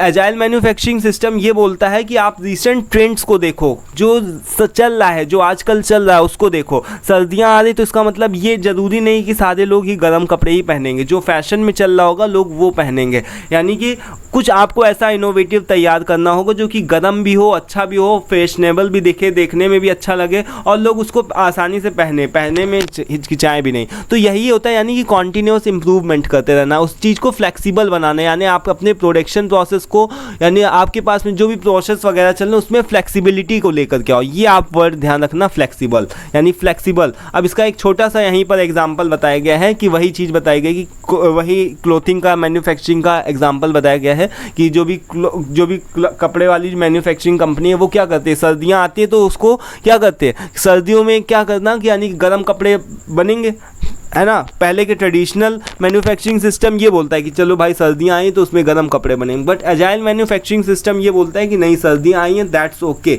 गर्म कपड़े बनेंगे दैट्स ओके। बट यहाँ पर आप रिसेंट ट्रेंड्स को देखो कि क्या चल क्या रहा है, एक्चुअल में क्या चल रहा है, और इसके हिसाब से आप उन चीज़ों को, टेक्नोलॉजी को, उस तरीके की चीज़ों को अडेप्ट करो। उस तरीके के आपको अपने चीज़ों को अडेप्ट करना चाहिए और उसके बाद में जिससे कि आप फैशन इंडस्ट्री को, क्योंकि अगर आप उन सभी चीज़ों को अडेप्ट नहीं करोगे तो आप कहीं ना कहीं फिर पीछे रह जाओगे। इसी तरीके से देखो, जैसे कि नोकिया का फ़ोन का एग्जांपल भी देख लो।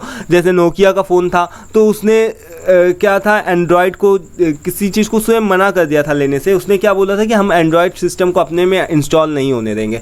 तो वो क्या था, जबकि एंड्रॉयड सिस्टम क्या था, बहुत ही यूज़र फ्रेंडली था, यानी कि आसानी से लोग उसको यूज़ कर सकते थे। वो बोल रहा था कि नहीं, हम विंडोज़ सिस्टम को ही अपने में बना करके रखेंगे क्योंकि हमारी इमेज बहुत बड़ी है। और बाद में हालांकि हुआ क्या, देखो उसका जो हाल हुआ वो क्या हुआ आज आप सबके सामने कि नोकिया कंपनी यानी एकदम बंद है ना। क्योंकि आज के समय में यूज़र फ्रेंडली, यानी कि अगर वो चाहता तो अपने आप को उसी समय अपग्रेड कर सकता था, अपने हिसाब से उसको अपने आप से डेवलप कर सकता था। वो अपने आप को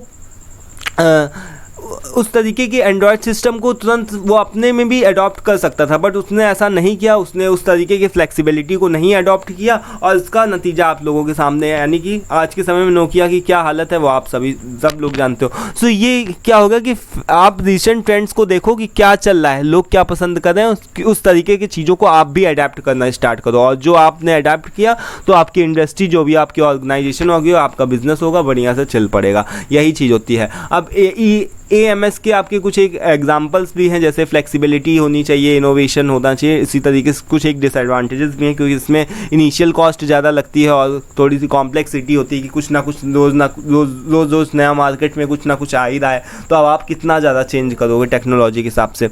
और कॉस्ट कंसिडरेशन करना पड़ता है, बहुत ज़्यादा चीज़ों की डिपेंडेंसी रहती है। इंफॉर्मेशन सिस्टम, यानी कि आपको देखते रहना पड़ता है, बार बार सर्वे करना पड़ता है कि क्या चीज़ चल रही, क्या चीज़ चल रही, रिसेंट ट्रेंड क्या चल रहा है, उसके हिसाब से आपको अपने आप को अपडेट रखना पड़ता है, बना करके रखना पड़ता है। तो यही हो गया AMS के आपके एडवांटेजेस और डिसएडवांटेजेस। अब हमारे पास में थोड़े से अभी हमारे पास में दोस्तों और टॉपिक्स हैं, बहुत ज़्यादा लंबा वीडियो हो चुका है। आई होप कि आप लोगों को थोड़ा सा देख ले सकते हो, बट क्या कर सकते हैं, हमारे पास में टॉपिक ही ज़्यादा हैं। चलो फिलहाल हम लोग देख ही लेते हैं। यहाँ पर देखो कि लीन मैन्युफैक्चरिंग और AMS में डिफरेंस क्या होता है। So difference between lean manufacturing and AMS, इसके बीच में हम देखते हैं कि डिफरेंस क्या होता है। सो लीन मैन्युफैक्चरिंग के अंदर हम लोगों ने क्या पढ़ा था, लीन मैन्युफैक्चरिंग का मतलब क्या था कि हम कुछ भी ऐसा प्रोसेस जो भी हम कुछ भी ऐसी चीज़ों को अडॉप्ट करते हैं जिससे हमारा वेस्टेज कम हो, हमारा वेस्टेज एलिमिनेट हो जाए। जो भी हम वेस्टेज होता है, वेस्टेज को हम कम कर सके। 7 टाइप्स ऑफ वेस्टेज होते हैं, उन 7 टाइप्स ऑफ वेस्टेज को हम लोग कम कर सकें और अपनी वैल्यू को बढ़ा सकें, इफिशियंसी को बढ़ा सकें। ये हमारा किसके अंदर होता है, लीन मैन्युफैक्चरिंग के अंदर होता है। बट AMS यानी एजाइल मैन्युफैक्चरिंग सिस्टम क्या बोलता है, वो ये बोलता है कि आप रिसेंट ट्रेंड्स को देखो, रिसेंट ट्रेंड में जो चल रहा हो आप उसके हिसाब से उन सारी चीज़ों को देख करके अपने आप को फ्लेक्सिबल बनाओ। और बिजनेस ऑर्गेनाइजेशन को यही बोला जाता है कि आप अपने आप को उस रिसेंट ट्रेंड को देखते हुए फ्लेक्सिबल बनाओ और देन आप उसको प्रोड्यूस करना स्टार्ट करो। तो जैसे हमारा लीन मैन्युफैक्चरिंग में बहुत सारे हम लोगों ने देखे थे कि हमको 5S करना चाहिए और काइजन्स करना चाहिए, क्वालिटी सर्कल करना चाहिए, है ना। ये सारी चीज़ें हम लोगों ने लीन मैन्युफैक्चरिंग में देखी थी। और AMS के अंदर हमने क्या एग्जांपल देखा था कि हमको क्या करना चाहिए, रिसेंट ट्रेंड्स को देखते हुए। जैसे हमने एक एग्जांपल लिया था कि जो भी फैशन वाली इंडस्ट्री है, तो गर्मी जो कपड़े बनाती है, कपड़े बनाए तो यानी कि सर्दियाँ आ गई, तो सर्दियों में क्या हुआ, सर्दियाँ आ गई तो सर्दियों में गर्म कपड़े बनेंगे। बट एजाइल मैन्युफैक्चरिंग सिस्टम ये बोलता है कि नहीं, ऐसा नहीं कि गर्म कपड़े बनेंगे। अब आपको देखना पड़ेगा कि रिसेंट ट्रेंड में चल क्या रहा है, रिसेंट फैशन किस तरीके का है, लोग किस तरीके का पहन रहे हैं, उसके हिसाब से उस फैशन को देखते हुए आपको ज़रूरी नहीं कि गर्म कपड़े ही बनाने पड़ेंगे। आपको कुछ ऐसा बनाओ, कुछ ऐसा तैयार करो जो कि लोगों को पसंद आए और लोग उसको अडॉप्ट करें। तो एजाइल मैन्युफैक्चरिंग सिस्टम इस बारे में। तो यहाँ पर देखो क्या बताएगा कि फोकस किसके ऊपर हो रहा है, लीन मैन्युफैक्चरिंग के अंदर किस चीज़ पे ऊपर फोकस हो रहा है, वेस्ट रिडक्शन के ऊपर और प्रोसेस को अच्छे से अच्छे उसके ऑप्टिमाइजेशन के ऊपर, उसकी इफिशियंसी को बढ़ाने के ऊपर ज़्यादा फोकस किया जा रहा है। जब किसके अंदर किसके ऊपर फोकस किया जा रहा है, फ्लेक्सिबिलिटी के ऊपर फोकस किया जा रहा है और कुछ ना कुछ जो भी नई नई टेक्नोलॉजी आ रही है उसको अडॉप्ट करने के ऊपर फोकस किया जा रहा है।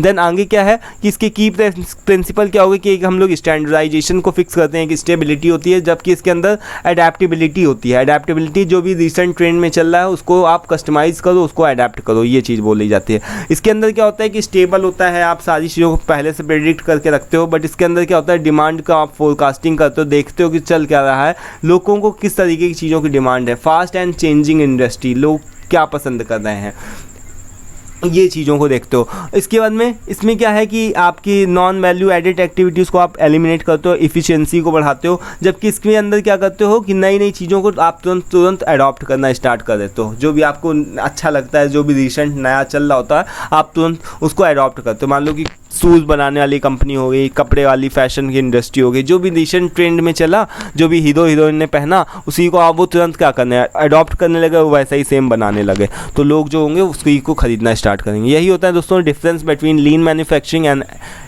Agile manufacturing. आई होप कि आपको क्लियर हो गया होगा। सो अभी हमारा नेक्स्ट टॉपिक क्या है दोस्तों, IT बेस्ड SCM, और इसको हम लोग दोस्तों information and communication technology in SCM के नाम से भी जान सकते हैं।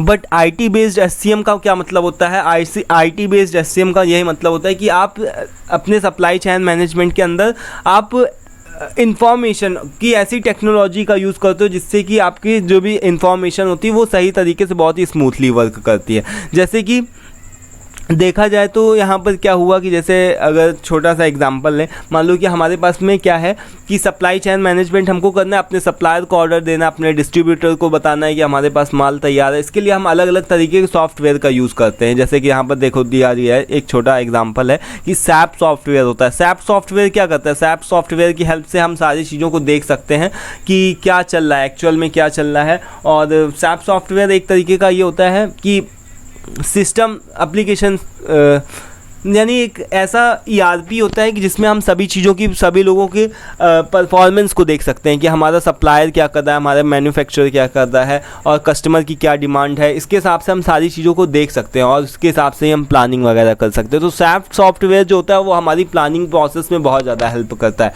तो ये हो गया IT बेस्ड SCM का। जब भी आप जिक्र करना तो SAP सॉफ्टवेयर के बारे में ज़रूर से बताना।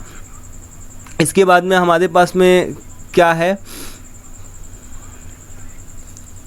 यहाँ पर टाइप्स बताए गए हैं कि आपको सप्लाई चैन मैनेजमेंट के अंदर IT बेस्ड सॉल्यूशंस क्या हो सकते हैं, तो आप ERP का यूज़ कर सकते हो। ERP की हेल्प से आप प्लानिंग प्रोसेस को कर सकते हो। वेयर हाउस मैनेजमेंट सिस्टम और TMS का यानी कि ट्रांसपोर्टेशन मैनेजमेंट सिस्टम का यूज़ करो। SRM सप्लायर रिलेशनशिप मैनेजमेंट का सिस्टम का यूज़ करो। EDI इलेक्ट्रॉनिक डेटा इंटरचार्ज का आप यूज़ करो। देन SAP सॉफ्टवेयर का यूज़ करो। तो इसके अंदर आपको दो चीज़ों का ध्यान रखना है बेसिकली, कि अगर आ जाता है कि कौन कौन सी चीज़ों को आपको ध्यान रखना है, तो एक SAP सॉफ्टवेयर लिख देना, दूसरा आप ERP लिख देना। अगर आप दो चीज़ों को भी लिखते हो तो विल बी दैट्स सफिशिएंट। ठीक है, इतना ज़्यादा कोर्स है कि अगर थोड़ा थोड़ा भी लिखते हो तो वो आपके लिए सफिशिएंट रहेगा। ठीक है, सो नाउ अभी हमारा नेक्स्ट टॉपिक है demand forecasting. So demand forecasting क्या होता है, हम कस्टमर की डिमांड को एनालिसिस करते हैं, कि कस्टमर की हम डिमांड को देखते हैं कि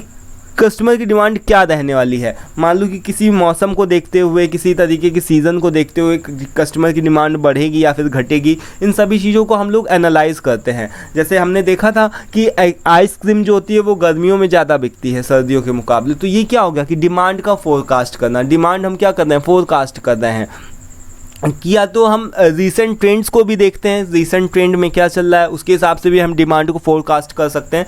या फिर हम देखते हैं कि पहले के साल का अंदाज़ा लगाते हैं कि पिछले साल कितनी सेल हुई थी, उसके हिसाब से हम कुछ नया जो भी होगा नए तरीके से प्लानिंग करेंगे कि अच्छा पिछले साल इतनी सेल हुई थी तो इस बार हम इतने का टारगेट ले के चलते हैं, इस बार इतने की सेल होगी। तो उसके हिसाब से हम प्रोडक्शन की प्लानिंग कर सकते हैं, क्योंकि अगर बिना डिमांड के फोरकास्टिंग के बिना अगर हम प्रोडक्शन को प्रोसेस को करने लगेंगे तो उससे हमारा नुकसान हो सकता है, या तो हम कम बना देंगे या फिर हम ज़्यादा बना देंगे। तो demand forecasting is a process, जिससे कि ये एक तरीके का प्रोसेस होता है जो कि क्या करता है, फ्यूचर के कस्टमर डिमांड्स को क्या करता है, डिमांड्स और प्रोडक्ट्स को क्या करता है, सर्विसेज को इम्प्रूव करने के अंदर, यानी कि एक प्लानिंग प्रोसेस में हमारी बहुत ज़्यादा हेल्प करता है। डिमांड फोरकास्टिंग के अंदर आपकी बहुत सारी चीज़ें आ जाती हैं, जैसे हिस्टोरिकल डेटा, पहले के पुराने ईयर को देखना कि पिछले साल कितनी सेल हुई थी, मार्केट के ट्रेंड्स को देखना कि क्या चल रहा है, कस्टमर का बिहेवियर समझना कि कस्टमर को क्या चाहिए। इन सभी चीज़ों को हम देखते हुए डिमांड की फोरकास्टिंग करते हैं। सो यही चीज़ बताया गया है डिमांड की फोरकास्टिंग के अंदर। तो अभी हमारे पास में एक छोटा सा एग्जाम्पल है कि यानी कि इस तरीके से हमारे पास में एक ग्रोसरी का सामान है, तो जिसमें आइसक्रीम का ऑर्डर दिया जाएगा। तो यही चीज़ बताई गई कि आइसक्रीम वगैरह का छोटा सा एग्जांपल दिया कि जब गर्मियाँ आती हैं तो हम एक हिस्टोरिकल डेटा को कलेक्ट करते हैं कि पिछले साल कितनी सेल हुई थी आइसक्रीम की, और इस साल के मुकाबले यानी कि पिछले साल कितनी सेल हुई थी और इस बार कितनी सेल होगी। इस चीज़ का हम एक तरीके से फोरकास्ट करते हैं। फोरकास्ट का मतलब ही होता है कि एक तरीके की भविष्यवाणी, एक तरीके का आप अंदाज़ा लगाते हो, फोरकास्ट करते हो, भविष्यवाणी करते हो कि पिछले साल इतनी सेल हुई थी तो इस बार इतनी सेल तो होगी। इतना टारगेट हम लोग ले करके चलते हैं और इसके हिसाब से ही प्रोडक्शन का आप प्लानिंग वगैरह करते हो। तो यही एक छोटा सा इसका एग्जांपल हो गया, इसको आप अपने हिसाब से अपने वर्ड्स में लिख सकते हो। तो इसके बहुत ज़्यादा इंपॉर्टेंस है, डिमांड फोरकास्टिंग की बहुत ज़्यादा इंपॉर्टेंस है। इससे हम क्या कर सकते हैं, इन्वेंट्री को मैनेज कर सकते हैं, क्योंकि अगर हमारे पास में ज़्यादा अगर हमने बना लिया, ओवर प्रोडक्शन कर लिया, तब पर भी हमको दिक्कत आएगी। इन्वेंट्री को प्रॉपर मैनेज करो, कहीं हमारे पास में सामान ख़राब ना हो जाए,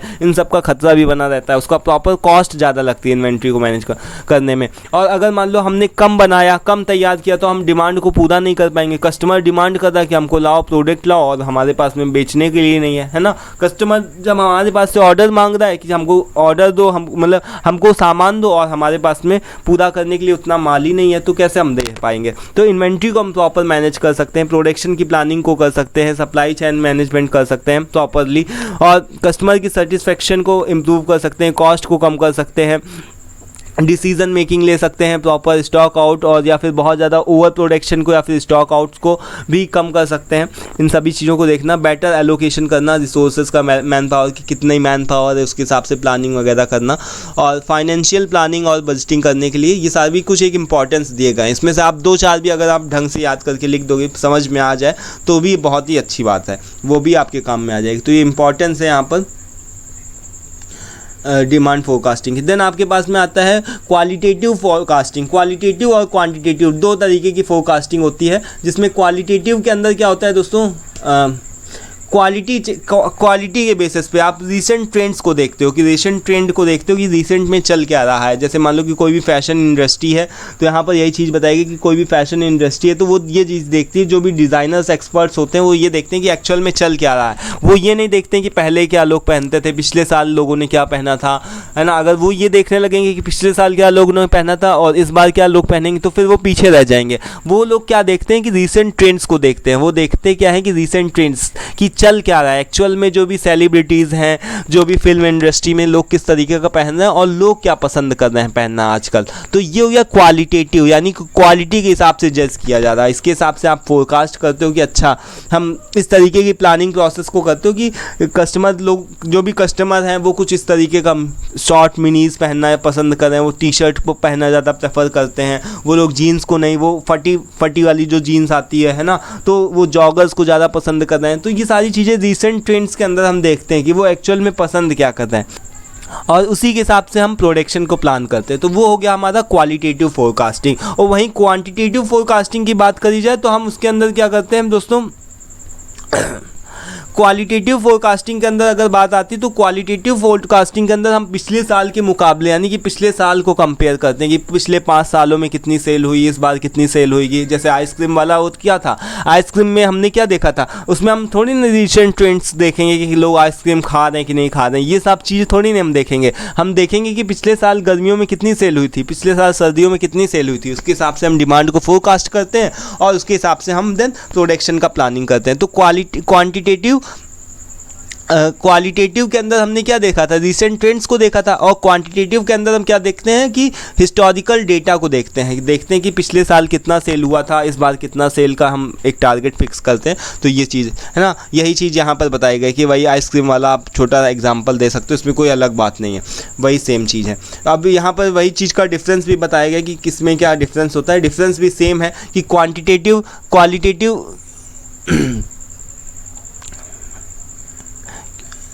यहाँ पर क्वालिटेटिव लिखा हुआ है और यहाँ पर क्वांटिटेटिव, यानी कि इसमें हम क्या करेंगे, डेटा के ऊपर बात करेंगे। यहाँ पर से डेटा के ऊपर लिख लो। और इसके अंदर हम लोग किसके ऊपर बात करेंगे, रीसेंट ट्रेंड्स के ऊपर बात करेंगे। इसके अंदर फैशन इंडस्ट्री आ गया, रीसेंट ट्रेंड्स के ऊपर बात करेंगे तो इसके अंदर फैशन इंडस्ट्री आ गया। फैशन को हम लोग देखते हैं, एनालिसिस करते हैं कि आजकल चल क्या रहा है। और डेटा के ऊपर जब हम बात करते हैं तो उसमें देखते हैं कि पिछले साल कितनी सेल हुई थी। तो यानी कि नंबर्स, न्यूमेरिकल डेटा और स्टैटिक्स का यूज़ किया जाता है, ये जरूर। उसके बाद में इसका अप्रोच कैसा होता है, इसका अप्रोच स्टैटिकल होता है, जबकि इसका अप्रोच कैसा होता है कि जजमेंटल होता है। तो इसमें नेचर की अगर हम बात करें तो इसमें क्या होता है कि डेटा एक तरीके से गिवन होता है, इसमें क्या होता है कि ओपिनियन की किस तरीके से लोग पहन रहे हैं, ये सभी चीज़ें देखी जाती हैं। और मेथोलॉजी की इसमें बात करें तो इसमें time series, analysis, regression methods, जो भी हम लोग स्टैटिक्स में लास्ट सेमेस्टर में पढ़ करके आए हैं वो सभी चीज़ें इसमें देखी जाती है। जबकि इसके अंदर रिसर्च करी जाती है, मार्केट का सर्वे किया जाता है, लोगों से इंटरव्यू लिया जाता है, लोगों का पूछा जाता है, फीडबैक लिया जाता है। तो इसके हिसाब से हम क्वालिटी को सेट करते हैं, एक तरीके की क्वालिटी को निर्धारण करते हैं। देन इसमें न्यूमेरिकल वही सारी चीज़ें, इसके अंदर डिस्क्रिप्टिव चीज़ों का यूज़ होता है कि इसमें हम नंबर्स के ऊपर बात करते हैं। इसमें हम लोग क्या करते हैं, एक जो भी जजमेंट लेते हैं वो रीसेंट ट्रेंड्स के हिसाब से लेते हैं। तो ये चीज़ है। Then forecasting sales based on historical data, पिछले साल के मुकाबले हम क्या करते हैं, कंपेयर करते हैं कि पिछले साल कितनी सेल हुई थी, इस बार कितनी होगी, ये हो गया। देन इसमें हम क्या करते हैं, एक तरीके का हम लोग डिटरमाइन करते हैं कि देखते हैं कि रीसेंट ट्रेंड में क्या चल रहा है, उसके हिसाब से लोगों से फीडबैक लो, लोगों से पूछो, क्वेश्चंस वगैरह पूछो, उनसे पूछो, यानी सर्वे वगैरह करो, उसके हिसाब से डिसीजन लो। तो ये चीज़ बताई जाती है। तो यही है दोस्तों difference between qualitative and quantitative forecasting method के बारे में। यही हमारा लास्ट टॉपिक था आज के इस यूनिट का, 4th यूनिट का। काफ़ी लंबी यूनिट थी, फिलहाल कंप्लीट हो चुकी है। अब हम लोग दोस्तों यूनिट 5 को नेक्स्ट वीडियो में डिस्कस करेंगे, ठीक है। आई होप कि सारी चीज़ें क्लियर दोस्तों, कोई कन्फ्यूज़न डाउट स्टिल रह गया हो, कहीं कोई टॉपिक छूट रहा हो, कोई सा भी टॉपिक छूट रहा हो तो please at least let me know in the comment box so that कि I can help you out, ठीक है। मैं यहाँ पर आपकी हेल्प करने के लिए बैठा हूँ।